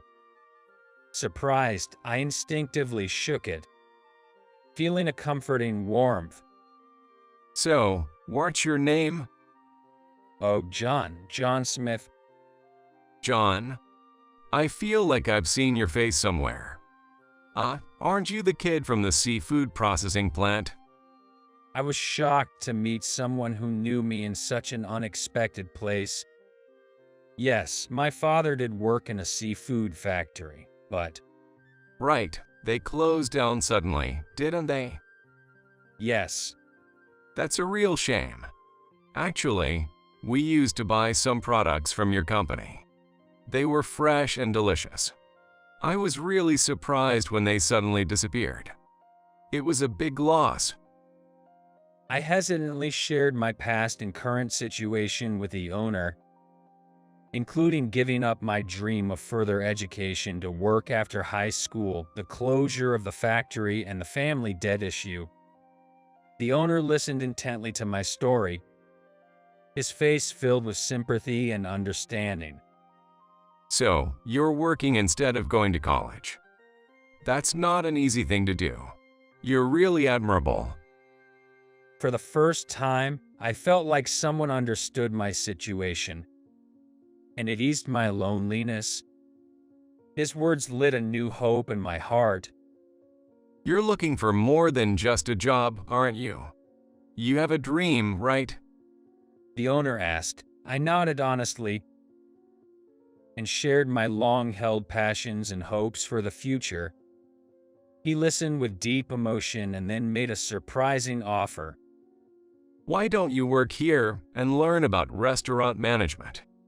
I might be able to help make your dream come true. His words filled me with excitement and gratitude. His kindness and understanding were a lifeline for me. That day, I finally found a job. I decided to work hard at the restaurant while steadily moving toward my dream. Standing in front of the reunion venue, I remembered that fateful day. After a moment of reflection, I opened the door to the restaurant. As I stepped in, I was greeted by familiar faces from my past. It felt like I had slipped back into my high school days. Hey, John, you finally made it. We've been waiting. Michael called out, and others turned to look at me, gathering around with smiles. John, it's been a while. How have you been? John, you haven't changed a bit, just like in high school.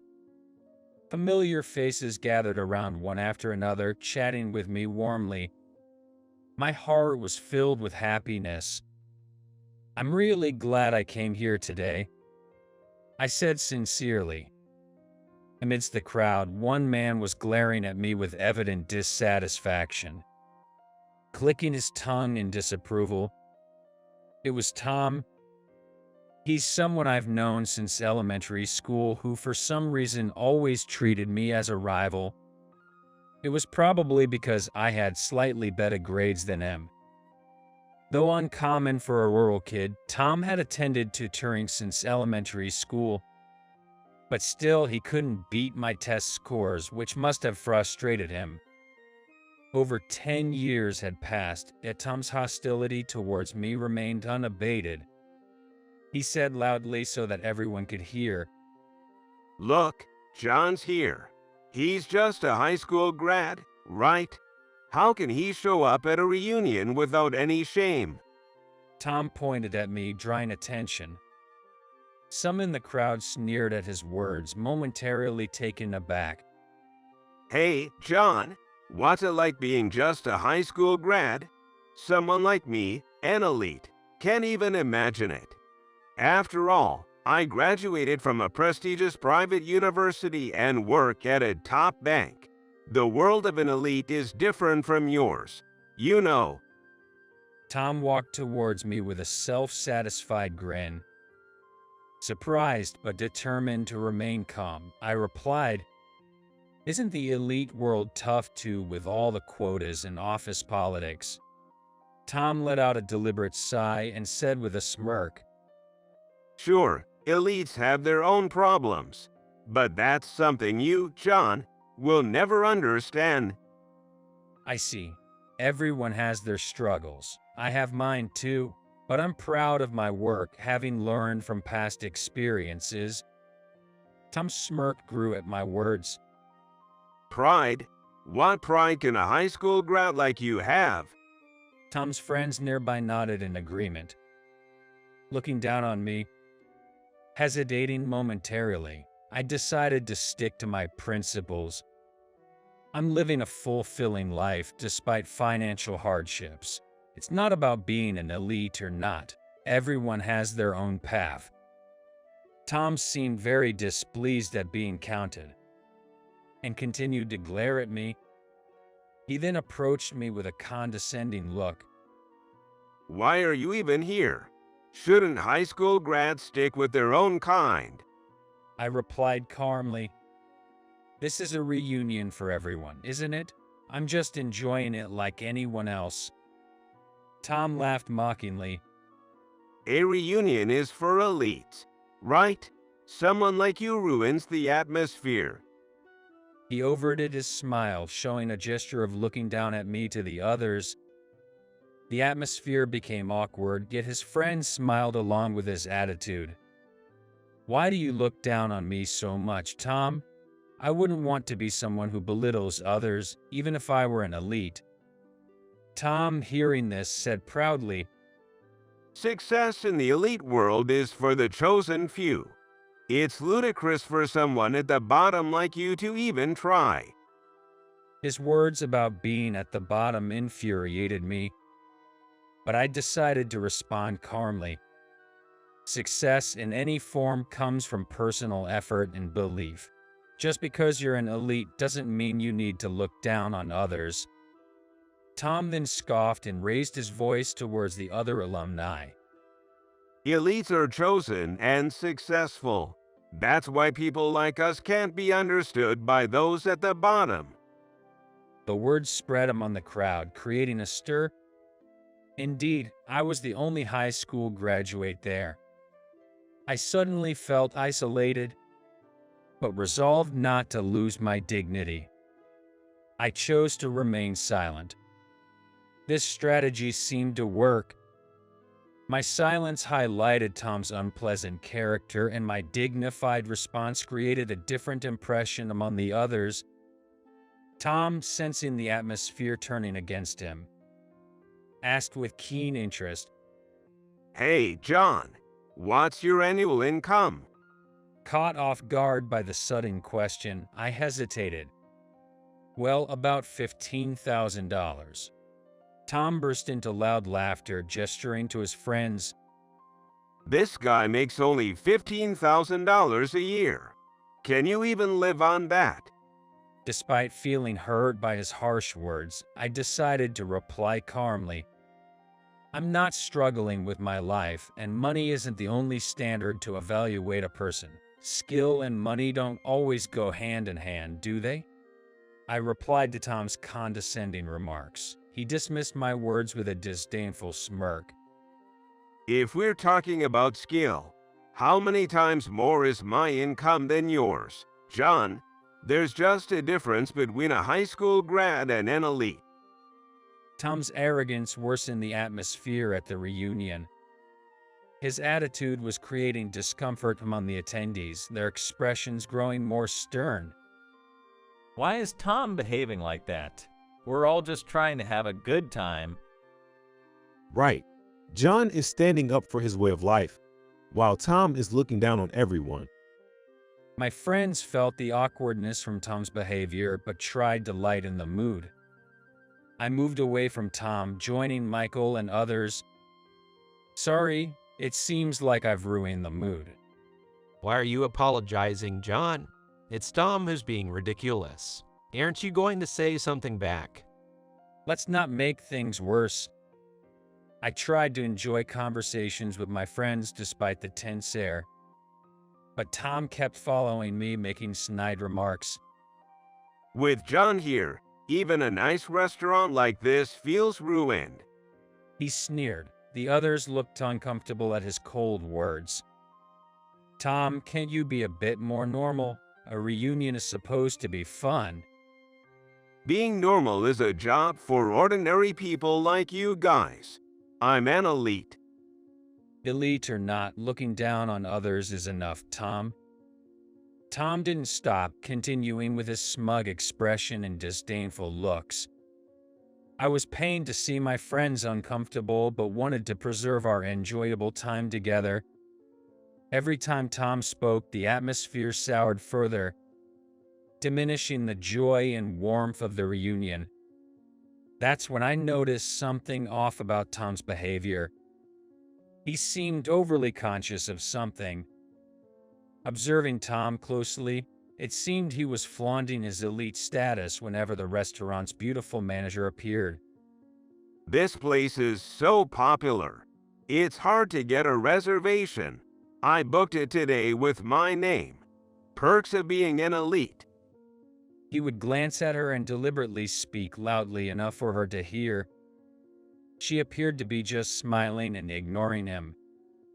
Eventually, Tom grabbed her shoulder, forcing her to face him as he started speaking.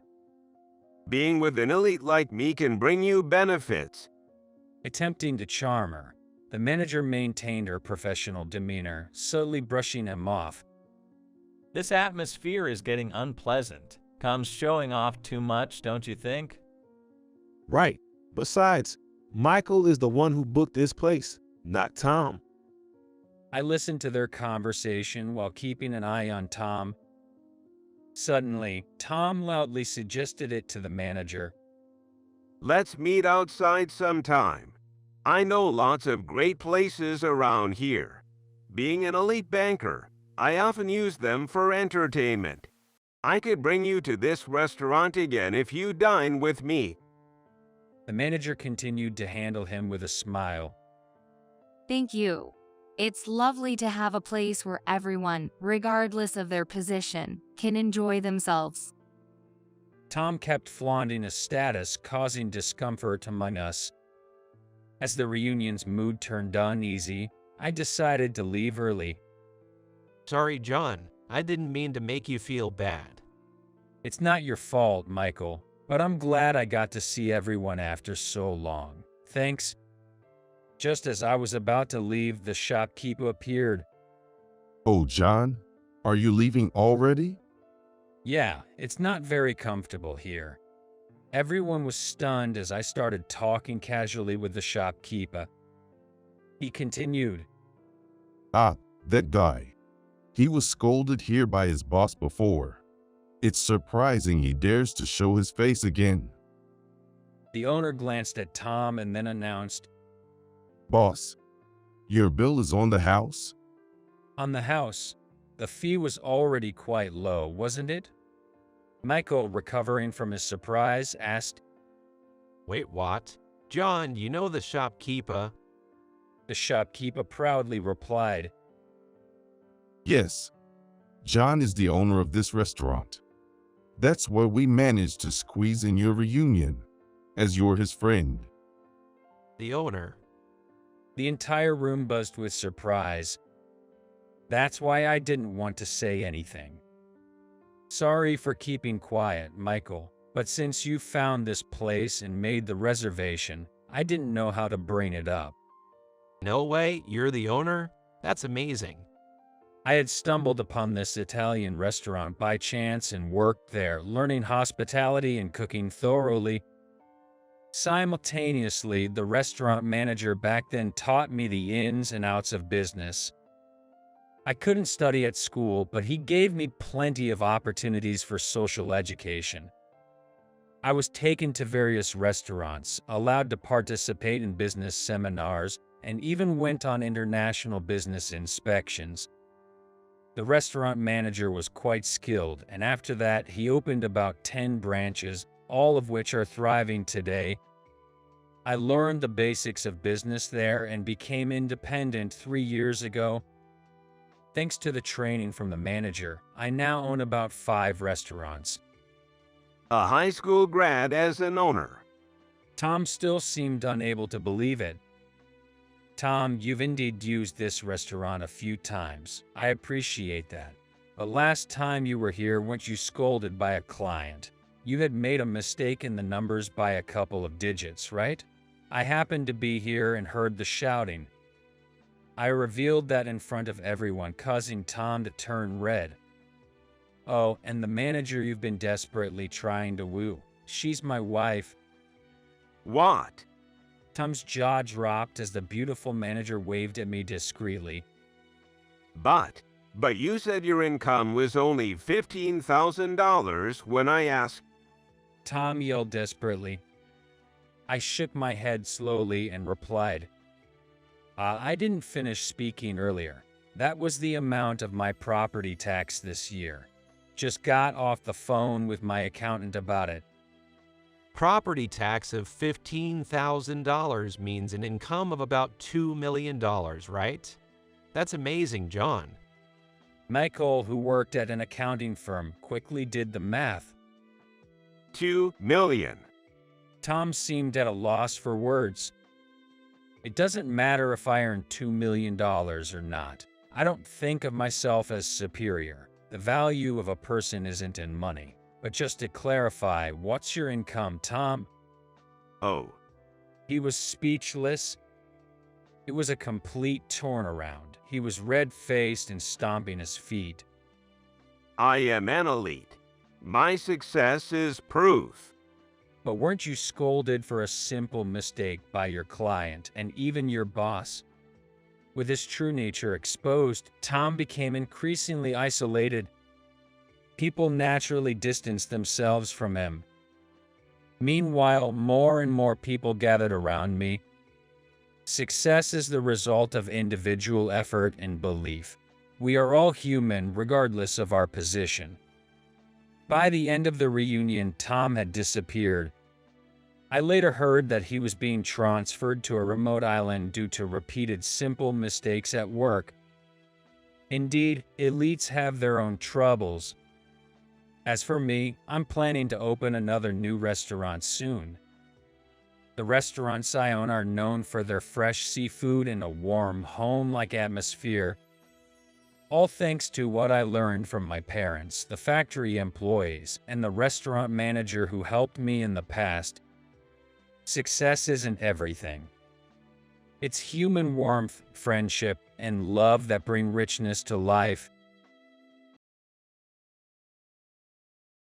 Making excuses is pointless. You're fired. Submit your resignation by the end of the day. I was on my way to an important business meeting when I narrowly saved a child from being hit by a truck. I handed the unharmed child to his mother and hurried to the meeting, but I was 20 minutes late. My boss, who had come with me, yelled at me. Do you realize how important today's meeting is? Being 20 minutes late is inexcusable. It's common sense to arrive 20 minutes early. I knew being late was my fault. However, I wished he would understand the situation instead of just getting angry. I'm truly sorry, but please hear me out. There was a child about to get hit by a truck. So what? A random kid or a business deal? Which do you think is more important? Someone who can prioritize doesn't belong here. You're useless. I was shocked and disgusted. He valued business deals over human life. Understood. I don't need this kind of company. I decided to quit, just as my boss had said. Little did I know, my decision would later lead to his downfall. My name is Alex Summers. I work for a bedding manufacturer. I'm in charge of selling beds at a major company that has a wide range of brands, including beds, sofas, pillows, and cushions. My parents used to suffer from back pain, but it eased after they switched to our company's bed. Good bedding improves the quality of life. Knowing this through my parents, I wanted to bring quality sleep and a better life to as many people as possible, which led me to join this company. I'm responsible for a large store that includes offices, but I also visit other stores and conduct business meetings as needed. Consulting with people who have sleep issues is interesting because of the variety of problems they have. Later, when customers come back to thank me for helping them sleep better, it's very fulfilling. However, lately, I've been questioning my job. Due to major furniture manufacturers selling cheap, good-quality beds, there's a divide in the company about future sales strategies. One faction believes we should continue providing high-quality beds, while the other advocates for selling more, even if it means lowering quality. I, of course, want to continue delivering good-quality products. There are plenty of cheap beds out there. I believe our beds should exist to make the essential human activity of sleeping more comfortable. The company's policy hasn't changed yet due to this deadlock. But I can feel the profit-seeking faction growing. Sometimes I think I should just work for another furniture maker. Amidst this, a new source of stress appeared. The recently transferred Tompkins. He's part of the Reform faction. Even though the company's official policy hasn't changed, he absurdly demands we sell 3 times as many beds, regardless of their cheapness. Sales quotas should be based on current situations to increase profits. Without any basis or strategy, meeting a 3-fold increase is impossible for us. His frequent disrespectful remarks, like "just force them to buy," show his lack of regard for customers. He only gives orders and does nothing to increase sales. He doesn't even visit the store. His constant focus on raising profits is another reason for my dissatisfaction. I often wondered why Tompkins, who lacks management skills, holds a managerial position. A colleague chuckled and said, "It's all about seniority here. Long service alone can get you a managerial role."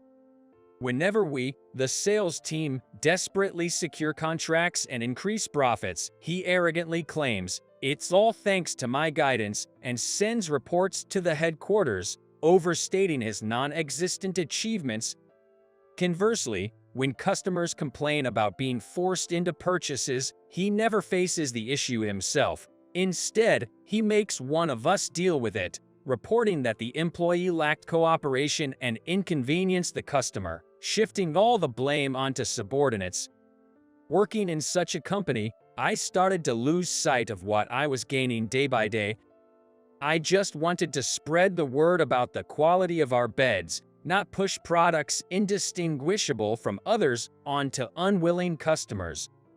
It seems like I'm working solely for Tompkins. Amidst this, I learned from a hotel, one of my sales destinations, about their plans to build a large resort. If they could use our beds, it would be a massive deal. When I proposed the idea, they even requested custom-made beds. There are still people who need our products. Elated, I was determined to make this deal a success.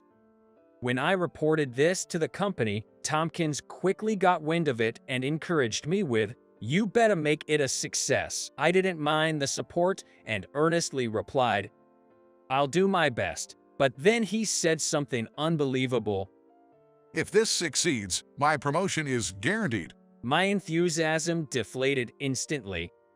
To him, getting our beds to more people is secondary. I'm just another pawn for Tompkins.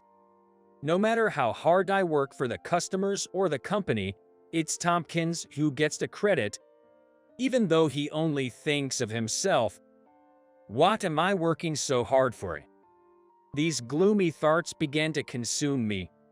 Then, the deal with the resort hotel became more concrete, and I learned that the estimate reached a staggering $100 million. Given the large number of rooms and the desire to deliver a high-quality, comfortable space, this amount seemed trivial to the client. I had ambitions too. If this deal went well, maybe other employees would reevaluate the quality of our products. We can make cheap beds of decent quality, but our brand's beds are unique. If they understood this, maybe they would reconsider. For me personally, this was a major undertaking, a gamble on the company's future. On the day of the negotiation, I got off the train at a large station near the client's location and walked down a busy street lined with office buildings and shopping malls. While waiting at a red light at the crosswalk, I noticed a little boy standing next to me, wearing a backpack. It was just past 2 p.m., so he was probably on his way home from school. Off this main road, there are residential areas, elementary schools, and middle schools. As a kid, I remember dreaming of becoming a pilot or a baseball player. Lost in thought, I saw the boy start to cross the road. The light had turned green.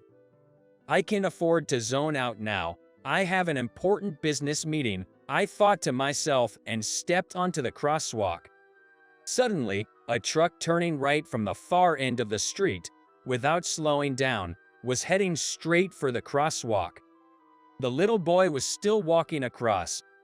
He froze the moment he saw the truck, which didn't seem to notice him and showed no signs of stopping. Thinking he was about to be hit, I ran, grabbed his backpack, and pulled him backward. I embraced his small body and rolled onto the ground, landing on my back. When I got up, the truck had passed by, as if nothing had happened. Ouch! Are you okay, kid? I checked on the boy. He seemed stunned at first, but then realized what had happened and started crying loudly. Ah. There, it was scary, wasn't it? I comforted him, stroking his head, and moved to a safe place. He didn't seem injured, but he wasn't in a state to go home alone. I wiped his tears with a handkerchief and handed it to him. Can you contact someone from home? He was still sobbing, but managed to pull out what seemed like a child's smartphone from his pocket and handed it to me without a word, seemingly trusting me. I'll just borrow this for a sec. I called a number saved as Mom on the phone. A woman's voice answered. Hello, Ray. Sorry. I'm calling on his behalf. My name is Alex Summers. Though. There was a moment of confusion, understandably so, hearing a stranger's voice instead of her sins. I explained the situation as calmly as possible to avoid alarming her. So, Ray can talk right now. I'm calling in his place. Mom, can you come pick him up? After giving her our location, she said she would be right there. Your mom's coming soon. Let's wait here, okay? Okay. The boy nodded, a bit calmer now. I handed back the phone and then remembered something. My phone, I hope I didn't miss anything. I took out my smartphone, only to find a slew of missed calls from Tompkins. Reluctantly, I called him back, and he answered after just one ring. Alex, where are you? Making our client wait. What are you thinking? Well, I was startled by his loud voice and accidentally dropped my phone. It switched to speaker mode, making his yelling even louder. Where are you now? Do you have any idea how important today's meeting is? You've got 5 minutes to get here, or you're fired, no matter what the reason. We don't need incompetents who can keep time. Then the call abruptly ended. Startled by the sudden outburst, passersby were giving me curious looks. I quickly put away my smartphone. Fired? It seemed the boy had heard everything. Whether he understood the meaning of fired or not, I didn't want to look bad in front of him. I had to seem like a reliable adult, or the kid would surely feel anxious. I couldn't really hear. The call got disconnected. I put away my phone and asked, using the name his mother had mentioned, "Your name's Ray, right?" Yes. And you are? I'm Alex Summers. Alex. I have a friend named Alex too. Really relieved to see Ray perk up. Just then, a woman calling his name came running. Ray reacted with a mom. As he saw her, Ray, I'm so glad you're safe. His mother, tears in her eyes, embraced him. Ray used the handkerchief I gave him earlier to wipe her tears. Thank you so much. I don't know how to express my gratitude. Ray's mother seemed to be around my age, a very beautiful woman. Ray will probably grow up to be handsome too. No, it was just a coincidence. Can I see you again, Alex? Well, Ray asked, tugging at my shirt. His mom chimed in, "Please, I insist." Let me properly thank you. I can't just let this go. Also, this handkerchief belongs to you, Summers, right? I want to wash it and return it to you. It felt wrong to refuse after such a request. We exchanged contact information and agreed to meet again later. I'm glad I could help Ray. His mom seems nice too. After parting ways with them, I checked my watch and broke into a cold sweat. 10 minutes had already passed. I hurried, but still ended up being 20 minutes late. Thankfully, the client wasn't mad thanks to my previous good conduct. The problem was Tompkins. As soon as I left the office after the meeting, he berated me furiously.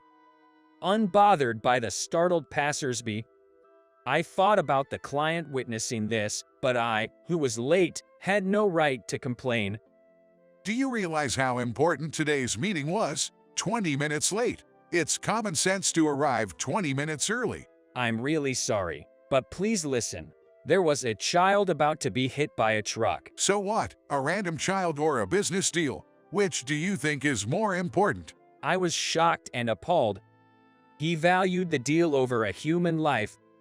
Making excuses is useless. You're fired. Submit your resignation by the end of the day. By the end of today. What about the deal? It was going well. What? Why are you worried about that? I'll take over. Anything you can do, anyone can do. You think you're special or something. It was just good timing, right? Something inside me snapped. What's the point of working under someone like this? Even if the deal succeeds, Tompkins will take all the credit. So, understood. I accept being fired. I gave up on arguing further. I calculated my remaining paid leave, wrote my resignation, and submitted it to HR. Being forced to write personal reasons as my reason for leaving, I felt nothing anymore. As I cleared my desk, I felt the stares of my colleagues. Alex, are you really quitting? A coworker who went to today's meeting with me asked in a low voice. Yeah, it seems like I'm fired. That's terrible. Just for that.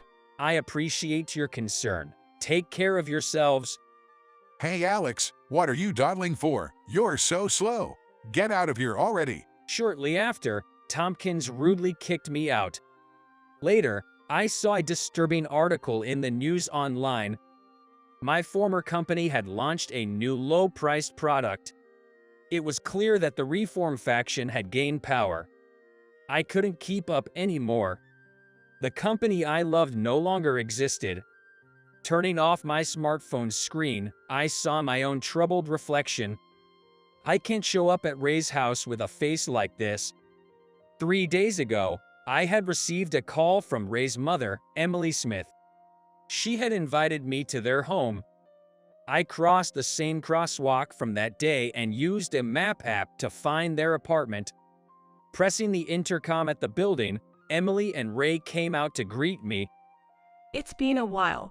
Thank you for taking the time to come. Though I wasn't busy at all, I kept my response vague. She led me to the living room and served tea and cake. Thinking it would be polite, I asked about Ray's father. He might be at work, but it was worth asking. Excuse me, is your husband here? If it's not too much trouble, I'd like to greet him. My husband, we're divorced. Oh, I see, sorry. No, it's fine. So, she's raising Ray alone. He's the only family I have. I can't imagine losing him. That's why, Alex, you saved Ray's life and mine as well. No family? What about your parents? I asked, thinking she might still have them. But then immediately regretted my intrusive question. Everyone has their own family issues. Sorry. Forget that question. No, it's all right. I haven't seen my parents for a long time, as if they are not around anymore. I'm really sorry to hear that. Please don't apologize. Today is about expressing my gratitude to you. Emily placed the handkerchief I gave Ray in front of me. It smelled of fabric softener and was perfectly smooth. Thank you for the handkerchief. You cleaned it so nicely. Look, Alex, look. Ray suddenly spread out a paper in front of me. It looked like a math test, all answers circled in red, with 100 written under Ray Smith. Ray is in first grade. He has a bright future. A perfect score. That's amazing. Isn't it? Sorry, Alex. He's just excited about his first perfect score. No, it's wonderful. I felt warm and content listening to more stories about Ray's school. It was a rare and meaningful time for me. He rarely talks to children. Time flies when you're having fun, and it is soon evening. As I was about to leave, Ray looked sad. Will you come again tomorrow? Ray, Alex has work. Don't be demanding. Well, I'm actually on leave right now. Kind of. Oh, I see. Alex is fired, right? Ray blurted out the truth. What? Actually. I couldn't hide it anymore. I briefly explained my situation. No matter how much I emphasized that it was all for my boss's self-preservation, Emily turned pale. So, you were fired because you saved Ray. No, please don't worry about it. I was planning to quit anyway, so it was a good opportunity. But still. Emily lowered her gaze. I'm really sorry. If I had been there to pick him up. No way. The truck driver was at fault, and you had work, right? Nothing is more important than Ray's life, I said, looking at Ray, who had fallen asleep on the sofa. He was so excited since this morning, knowing you were coming over. That's an honor for me. I stood up, trying to alleviate the awkwardness. Emily moved to carry Ray, but I offered to do it instead. I carefully picked him up and carried him to his bedroom, trying not to wake him. Wait, this bed. Ray's bed was from the company I worked for. Is there something wrong with the bed? No, I used to work for this bed's manufacturer. Really? Yes, I really liked their products. I was drawn to the idea of improving sleep quality and life. The policy has changed recently, but until then, I was really proud of what we made. Oh, did you know, I found myself passionately talking about my favorite story from the company. This brand is the most popular in the company. The current president created it for his newborn daughter, wanting her to grow up healthy. It went through several improvements. Employees jokingly call it the doting parent bed, but it's truly a great bed. Normally, babies wake up and cry as soon as they're away from their mother, right? But with this bed, they seem to sleep so peacefully. Is that so? Emily's reaction was muted, and she seemed to be looking off into the distance. Maybe my story wasn't that interesting. I got carried away. Well, hearing about the company that made your furniture might not be that exciting. Sorry for the strange story. No, I can see how much you cared about your company. After quietly leaving the bedroom so as not to wake Ray, I promised to contact her again and left the apartment. A few days later, having used up my paid leave, I went to my workplace for the final resignation procedure. It was my last day at the office. The president was there for an inspection, causing a bit of a stir. What are you doing here? Tompkins spotted me immediately. I hoped to leave without seeing him. I'm here for my final resignation procedure. What? You haven't quit yet? Just seeing your incompetent face annoys me. I ignored his comment and was about to walk past, but someone from HR called us. Tompkins, Summers, the president wants to see you both. What? The president? What did you do? Nothing. I haven't been here. I truly had no idea why we were called together. In the reception room, the president looked serious. As we sat down, he turned to Tompkins. Is it true that you forced Alex to resign? Tompkins was caught off guard by such a direct question. Tompkins seemed as surprised as I was. He tried to remain composed as he answered. No, there must be some mistake. I don't have such authority. He voluntarily submitted his resignation. It stated personal reasons, I believe. The president then looked at me. Is that true? No, I was told I was fired for being late to a meeting and to submit my resignation that day. That's what I've heard from other employees as well. I hadn't expected anyone to have looked into it. Tompkins was clearly startled. Tompkins, while being late is indeed bad and can affect our relationship with clients, and addressing and preventing it is your duty. Why did you tell him he was fired, and did you just lie to me? He stumbled for words, but then lifted his face, seeming to have thought of a rebuttal.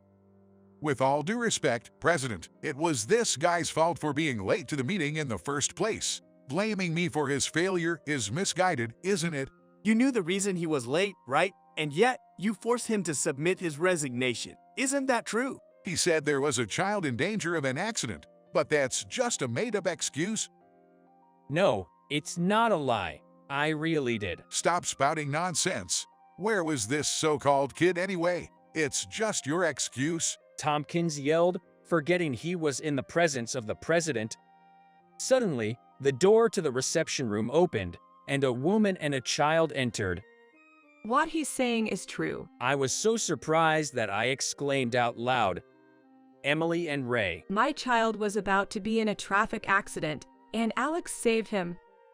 Who are you people? Outsiders, get out! Tompkins shouted, causing Ray to hide behind his mother in fear. However, it wasn't Emily who retorted, but the president. Outsiders? Are you calling my daughter and grandson outsiders? Daughter, I was the first to react. Catching my gaze, Emily gave a wry smile. I'm sorry for keeping it a secret, Alex. No, really, it then clicked. The president's last name was also Smith. Emily had mentioned she was divorced, so she must have been using her maiden name. Yes, I contacted you because you were an employee of my father's company. You saved my son's life and then were forced out by your boss. So After 10 years, you finally reached out. 10 years. I remembered she had said she was out of touch with her parents, considering them as good as gone. I couldn't ignore such a story, so I had my employees investigate. They confirmed that you pressured Alex to resign, and that you've been imposing unreasonable quotas on everyone, revealing one problem after another. This is preposterous. You can't just take action without hearing my side. Tompkins still tried to resist, but Ray approached and showed his cell phone. Look, sir.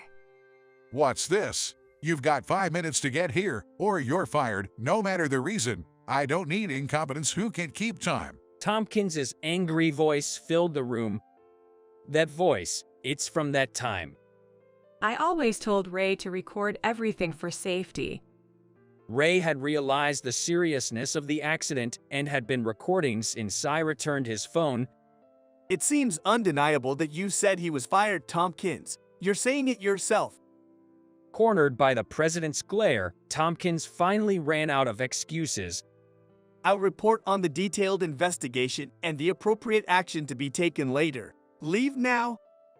The president instructed Tompkins, who exited the room. After he left, the president apologized to me for not being aware of the situation. Also, Alex, if you're willing, I'd like you to continue working here. Don't worry about Tompkins. Please, share your thoughts with me. Emily scolded me too. She said it's hard to find someone who cares about the company as much as you do, and who's also a person of character. You'll regret losing him, she said. I just really like our company's beds. Should I say it, I was planning to leave the company anyway. If there's anything I can say now that I couldn't before, I should say it. But to be honest, I'm not very fond of the company's current direction. It feels like we're throwing away our previous experiences and our customers' sentiments in pursuit of profit alone. I don't want to be part of that. I understand, Alex, but running a company isn't just about ideals. I wish we could continue with the old ways too, but it's not just an ideal. Emily's home has one of our beds. She bought it, right? The president's eyes widened. Is that true, Emily? Yes, Ray sleeps so well in it. President, you developed that brand with the hope that your daughter would grow up healthy. That sentiment has been passed down to her. So that's how it was. It was expensive, especially for a single mother like me, but it was worth it if it helped Ray sleep better.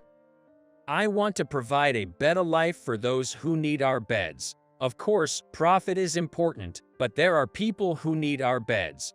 If there's a way to preserve our approach and protect the company, I would like to work on it. After pondering, the president nodded firmly. All right, I'll appoint you as the project leader.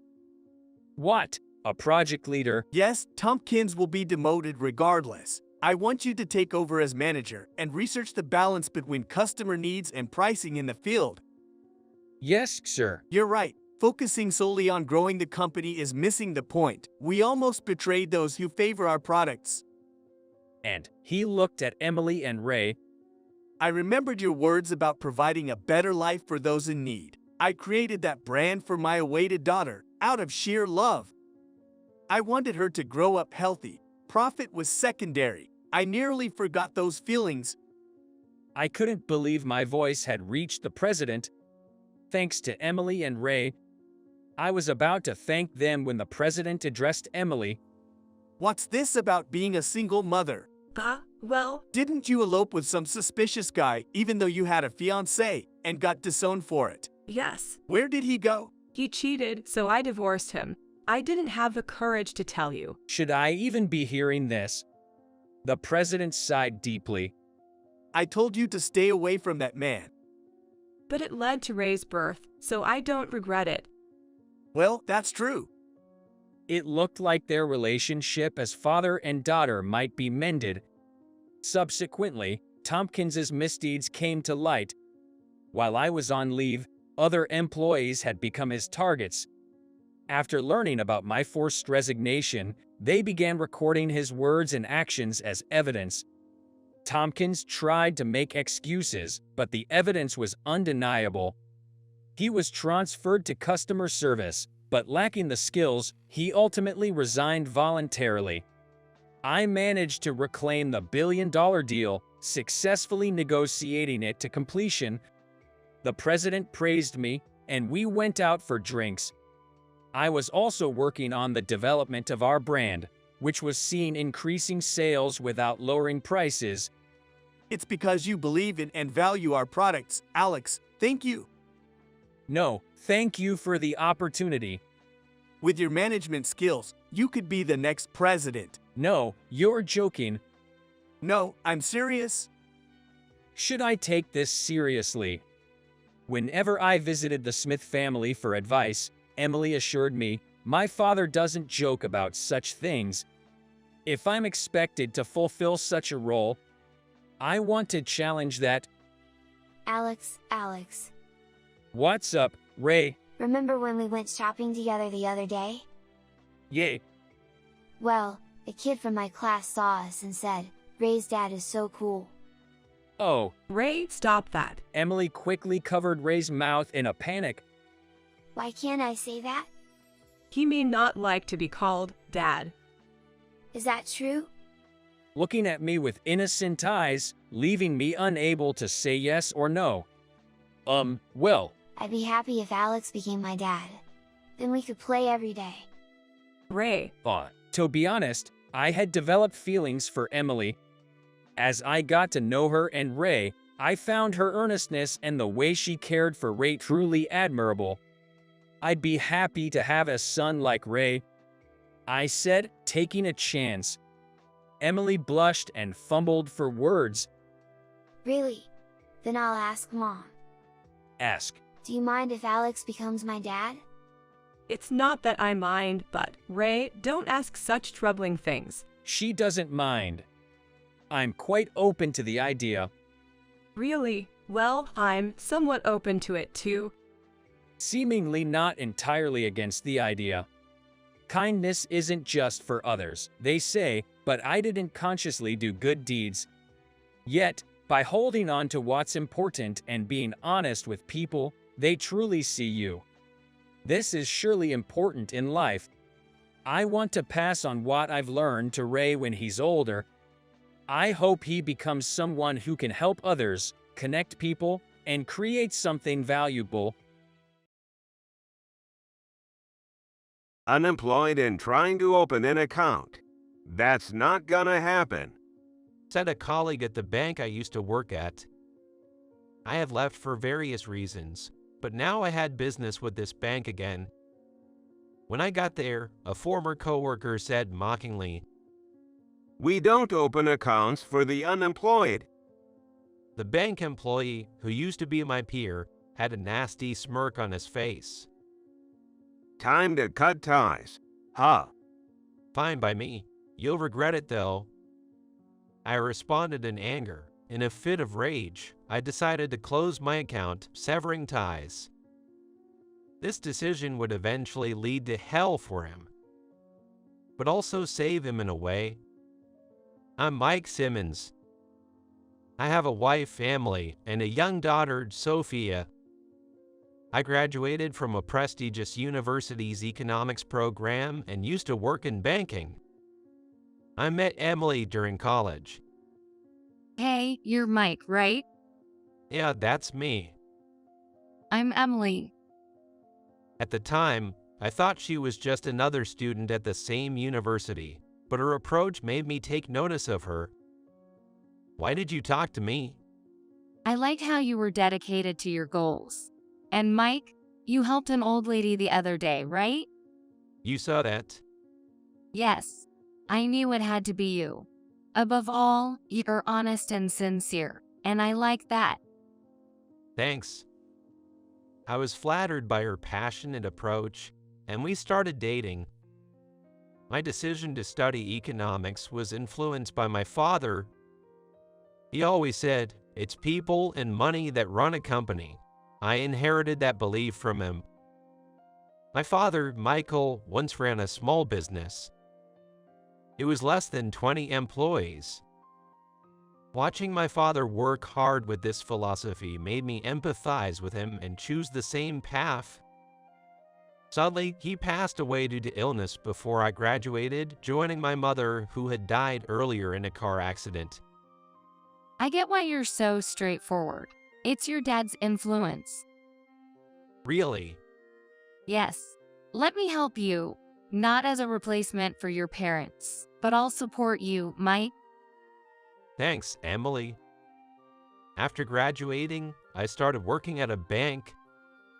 I worked honestly and earnestly, just as Emily said. Mike is really quick at his job. Yeah, and accurate too. People like Mike are what you call the elite.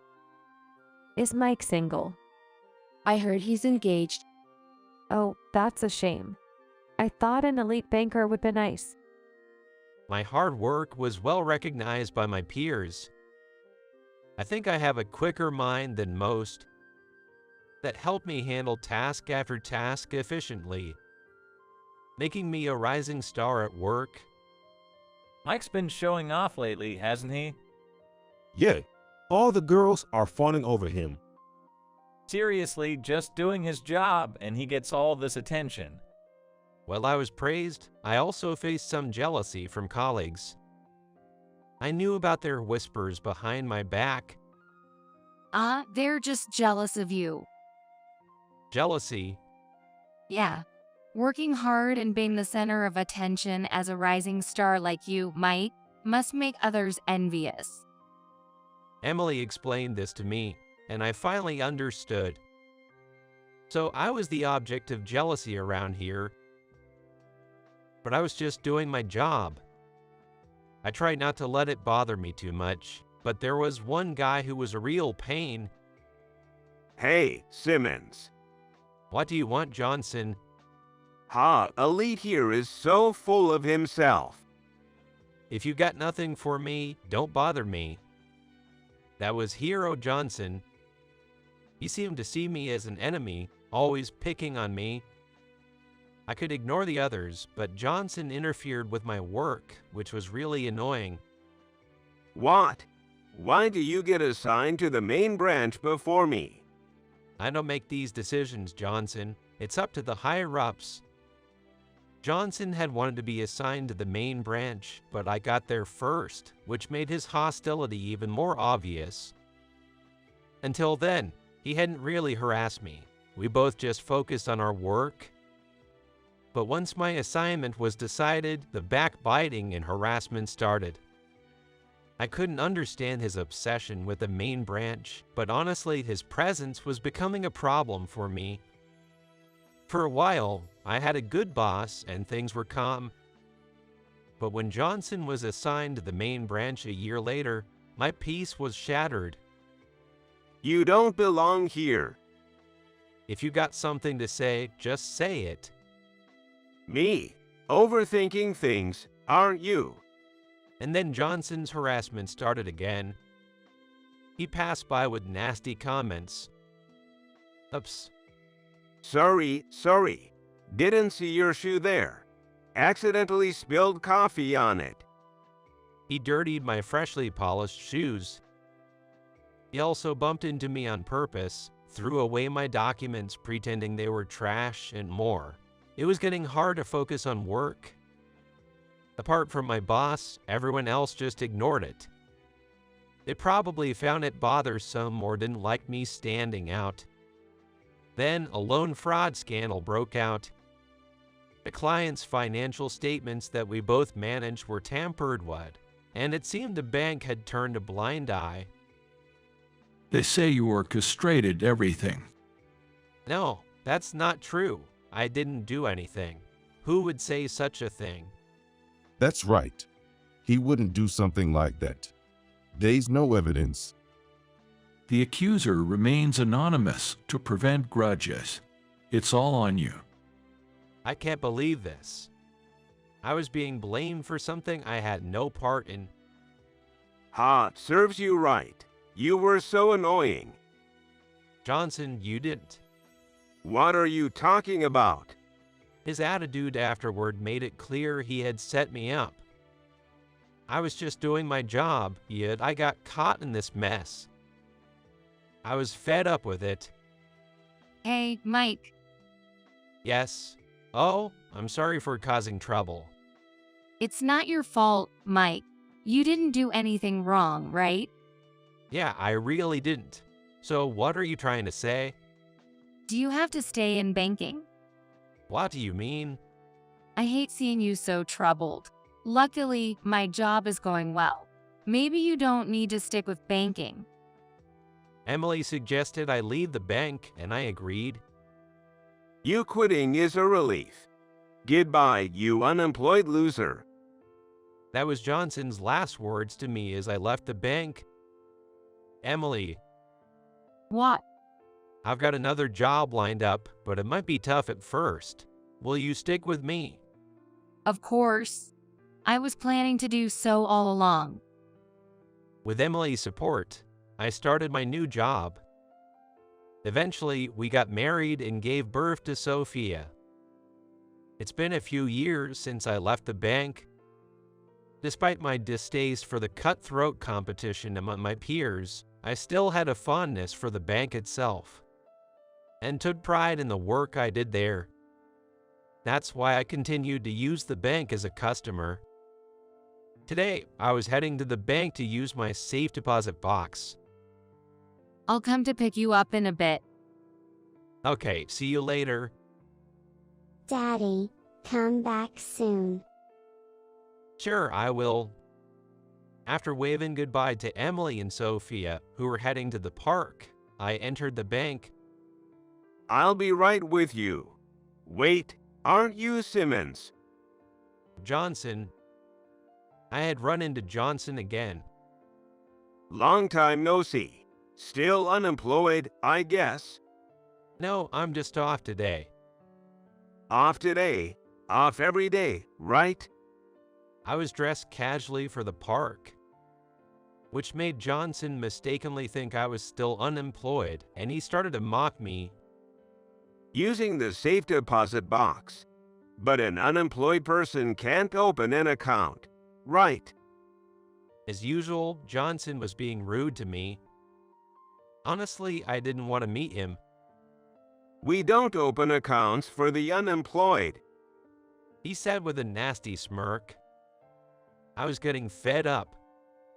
His past harassment flashed through my mind, and I thought it might be time to strike back. Maybe it's time to cut ties. Okay, but you'll regret it. I won't regret it.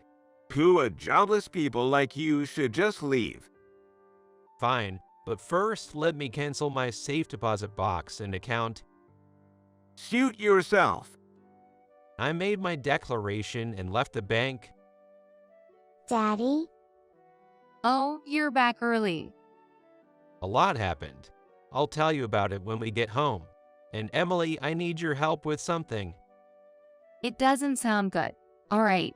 I won't forgive anyone who hurts you, Mike. Just take it easy, okay? Daddy, let's play.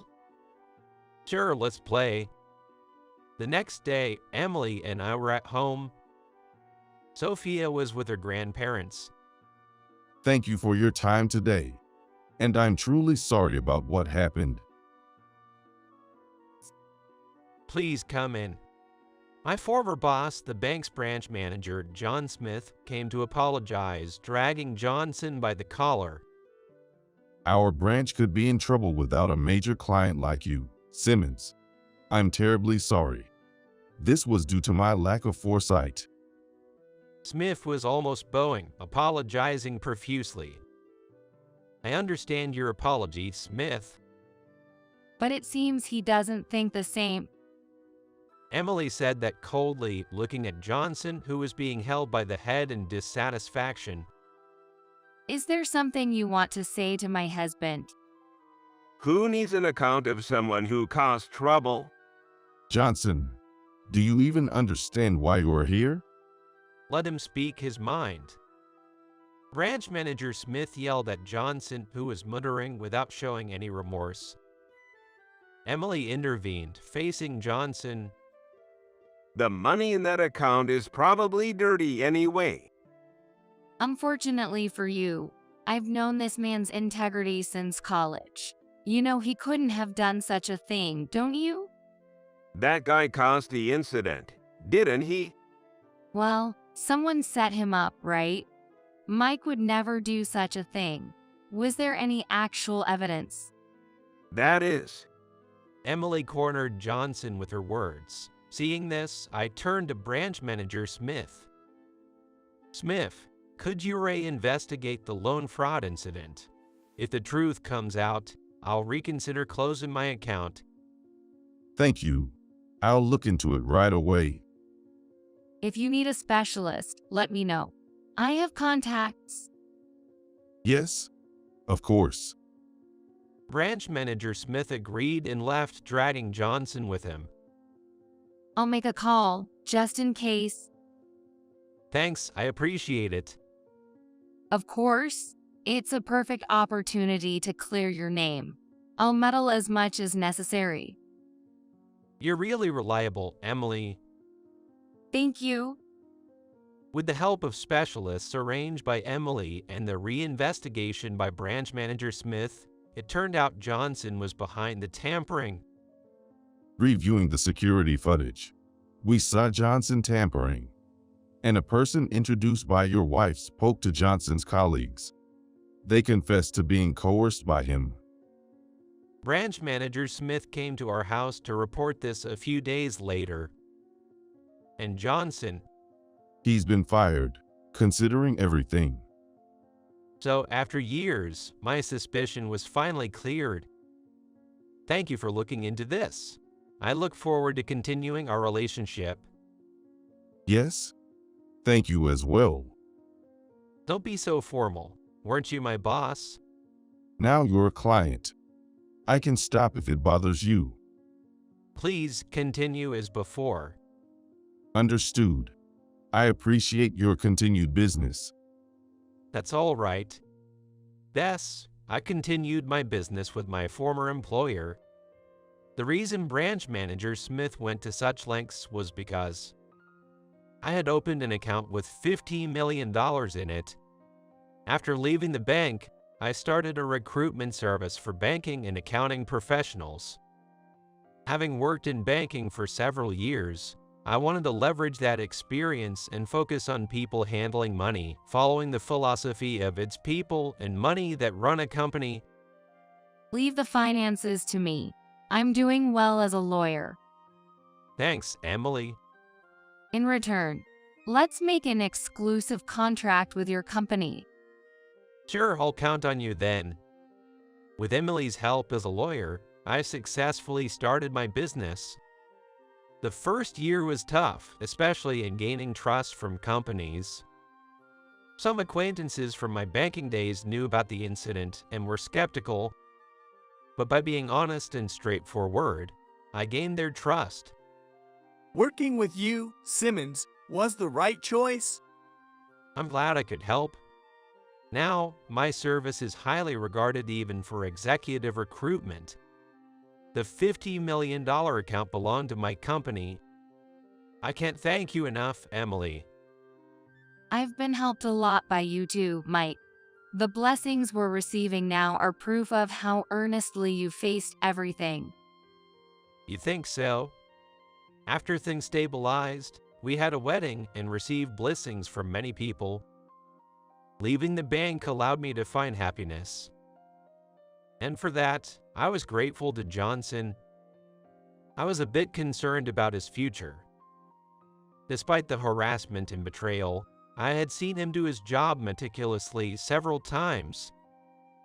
If it weren't for my involvement, I think Johnson would have been a decent guy. So I always kept him in the back of my mind. It really is Johnson. One day, while checking the new registrations at my recruitment service company, I found a familiar name. There was no mistaking it. It was Hero Johnson's name. It seemed he had registered for our services after being fired from the bank. Career consultation. Today, huh? All right. I decided to attend Johnson's career consultation meeting myself. What? Simmons, you work here. I do more than work here. I founded this company. As I handed him my business card, Johnson looked surprised. You started a business after being forced out of the bank. You didn't give up. Yeah, with my wife's support, it's grown this much. That's really impressive. Simmons.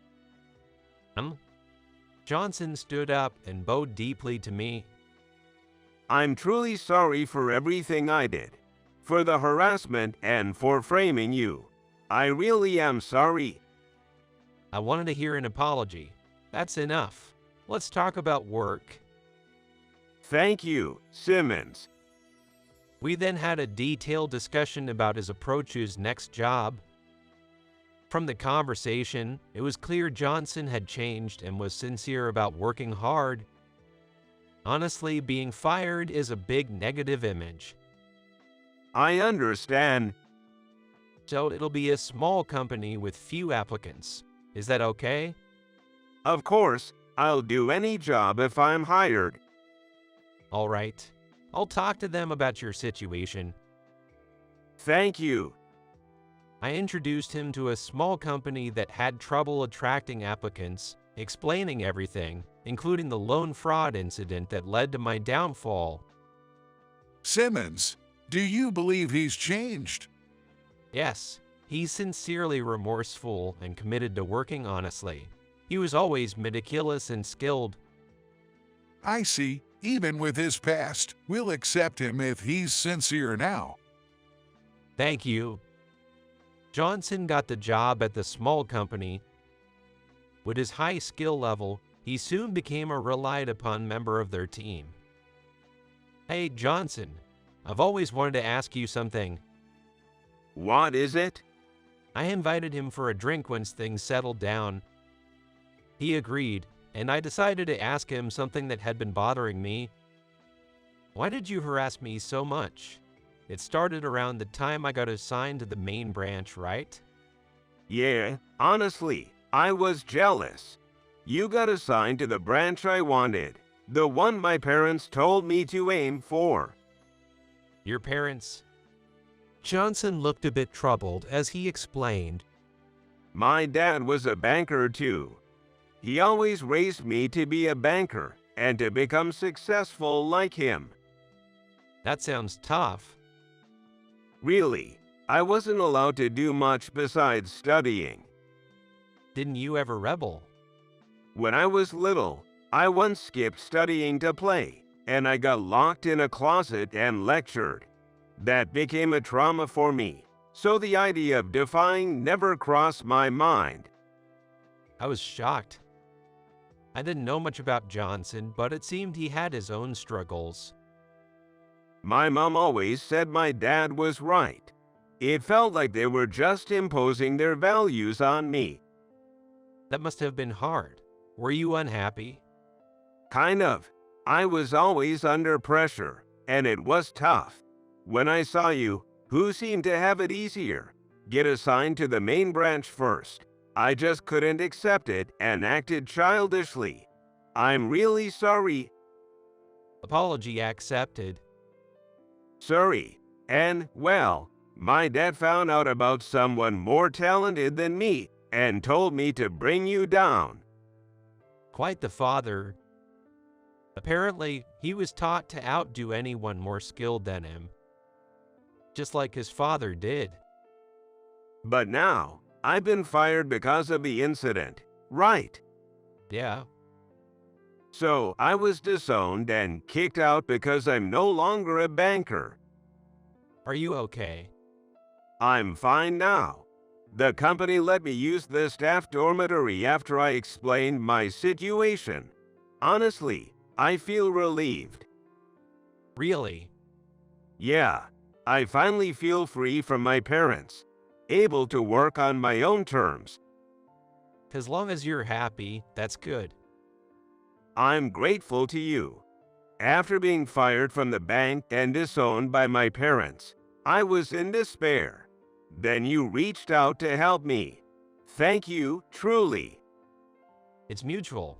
Your work performance is enhancing our company's reputation. I'm glad I can contribute. Johnson smiled. It showed genuine happiness, unlike his unpleasant smirks of the past. Emily, can we get help from the person who assisted us last time? Sure. What's up? I told Emily about Johnson's situation when I got home.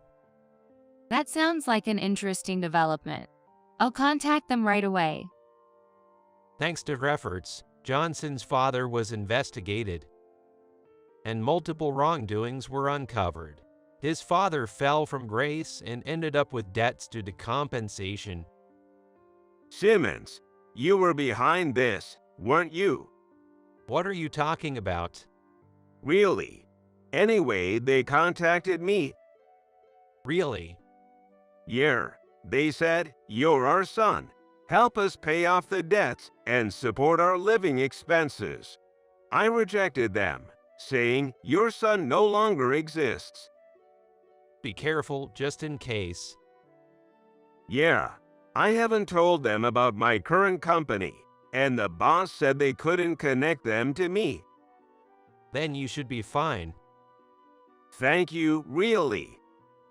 After talking with Johnson, I received a call that a man and a woman claiming to be his parents came to our company. Excuse me, are you looking for someone our company introduced? You're the president. I'm Johnson's father. Tell me where that foolish son of mine is. I can't disclose personal information. Personal information. We're his parents. Yes, I've heard about you from him. Please stop obsessing over a son you disowned. What? By the way, I was the one who had you investigated. You did? What have you done? If you lay a hand on my husband, calling the police won't be the only thing I do. Emily appeared just as his father was about to hit me. We have reports and evidence of what you've done. Who are you? I'm Simmons' wife and a lawyer. A lawyer? And I represent your former son. Be prepared for what's coming. Emily was impressive as she sent them away. I was captivated by her.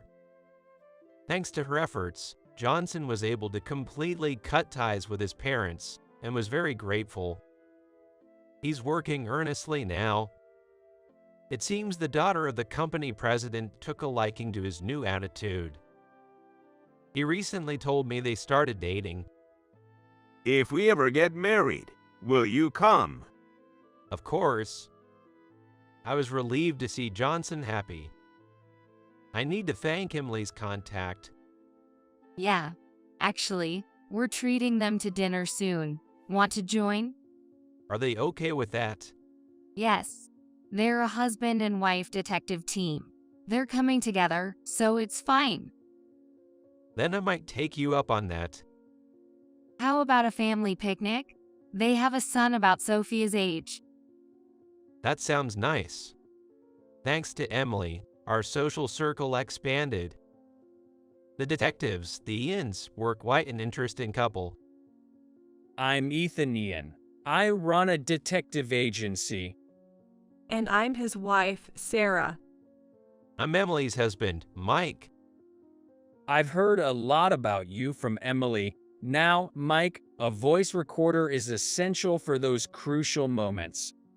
And ideally, having video footage would be great. They handed me a small voice recorder and camera, and I couldn't help but chuckle. By the way, how did you and Emily meet? We were high school classmates. She's always been set on becoming a lawyer, so it's handy having connections in detective work and credit investigation agencies. We contacted these two when they said they were going to be detectives. Interesting. We gather lots of evidence. We promised to be allies to the vulnerable. We couldn't attend your wedding, though, so it's really the first time meeting you, Mike. You didn't invite them. You seem close. We're good friends. They were overseas around the time of our wedding. Oh, I see. Yeah, they were on a detective training trip. And we couldn't make it to the wedding. We had our wedding overseas, too. I wonder what detective training involves. They're a bit unconventional, but that's what makes it interesting. Definitely. It's a bit unusual, but enjoyable to talk to them. The Ians were smiling, and it naturally brought a smile to my face, too. So, you've said a lot about me, huh? Oh, nothing in particular. Emily tried to cover up in a fluster, making me think she must have been venting about me. Emily is totally smitten with you, Mike. All she does is gush about him. Hey, stop. Hi, thank you, Emily. So, she was gushing about me. I remember Johnson once saying, "You turn into a total romantic when you talk about your wife." In a way, we might be a similar couple. As we deepened our friendship with the detective couple, our daughter Sophia and the Ian's son Ryan became good friends too. I noticed them holding hands and smiling. I'm going to be your wife, Ryan. Then I'll protect you, Sophia. Wait, hold on. Isn't this a bit too early? I panicked when they started talking about marriage. When I mentioned this to Smith, who visited us recently, he laughed heartily. I'm glad everything's working out. Sorry. If I had been a better supervisor, I could have prevented all this. You couldn't have done anything at that time. You weren't the branch manager yet. Even so, I should have noticed. After the incident, Smith stepped down as branch manager, feeling responsible for it. He thought about resigning, but was persuaded by the bank to start over. Now I'm more into training younger staff, Smith said. I owed him a lot when I was his subordinate. When I was newly assigned, he patiently answered all my questions and was good at motivating me with advice and praise. Johnson, if you have time to be sarcastic, focus on your work. Your work is well regarded for its meticulousness. I'm counting on you too. Yes. He noticed Johnson's harassment and was the only one to reprimand him while others ignored it. Johnson obediently followed Smith's advice since he also provided support. Even during the time I was falsely accused, Smith stood up for me, arguing with the higher-ups because there was no evidence. He's always been polite even after I became a client, and he always reprimands properly when needed. That's the kind of person he is. Oh right, Johnson mentioned he wants to invite you to his wedding. I'd definitely like to attend. It seems a bit premature, though. They're both in their first relationship and are quite affectionate with each other. It's good to see them happy. Eventually, we would all be invited to celebrate their wedding. It seems Johnson is now even more dedicated to his work. Of course, I'm not falling behind either. I'm constantly striving to help more people find the right job fit. Well, this time. Oh, but there are exceptions. The name that caught my eye was Johnson's father. He actually registered with our company. I asked someone to check and then requested to have his registration deleted. He's got some nerve. Maybe he was trying to find information on Johnson. He didn't even attend the wedding. He's always been controlling Johnson's life. These are just desserts. I plan to continue facing my work honestly and straightforwardly. It's because you're honest, Mike, that everyone trusts and relies on you. It's because Emily was honest with me that we could be so happy together. Thank you. And thank you from me as well. Honesty really is the best policy. Since then, Johnson and I occasionally get together for drinks. Sometimes Smith joins us, and we share stories about work and recommend things to each other. I talk about games, Johnson discusses anime and manga, and Smith talks about novels. Honesty is the best policy. Johnson now often says this at our gatherings. That's right. So, you should honestly celebrate Sophia saying she wants to be a bride, right? That's different.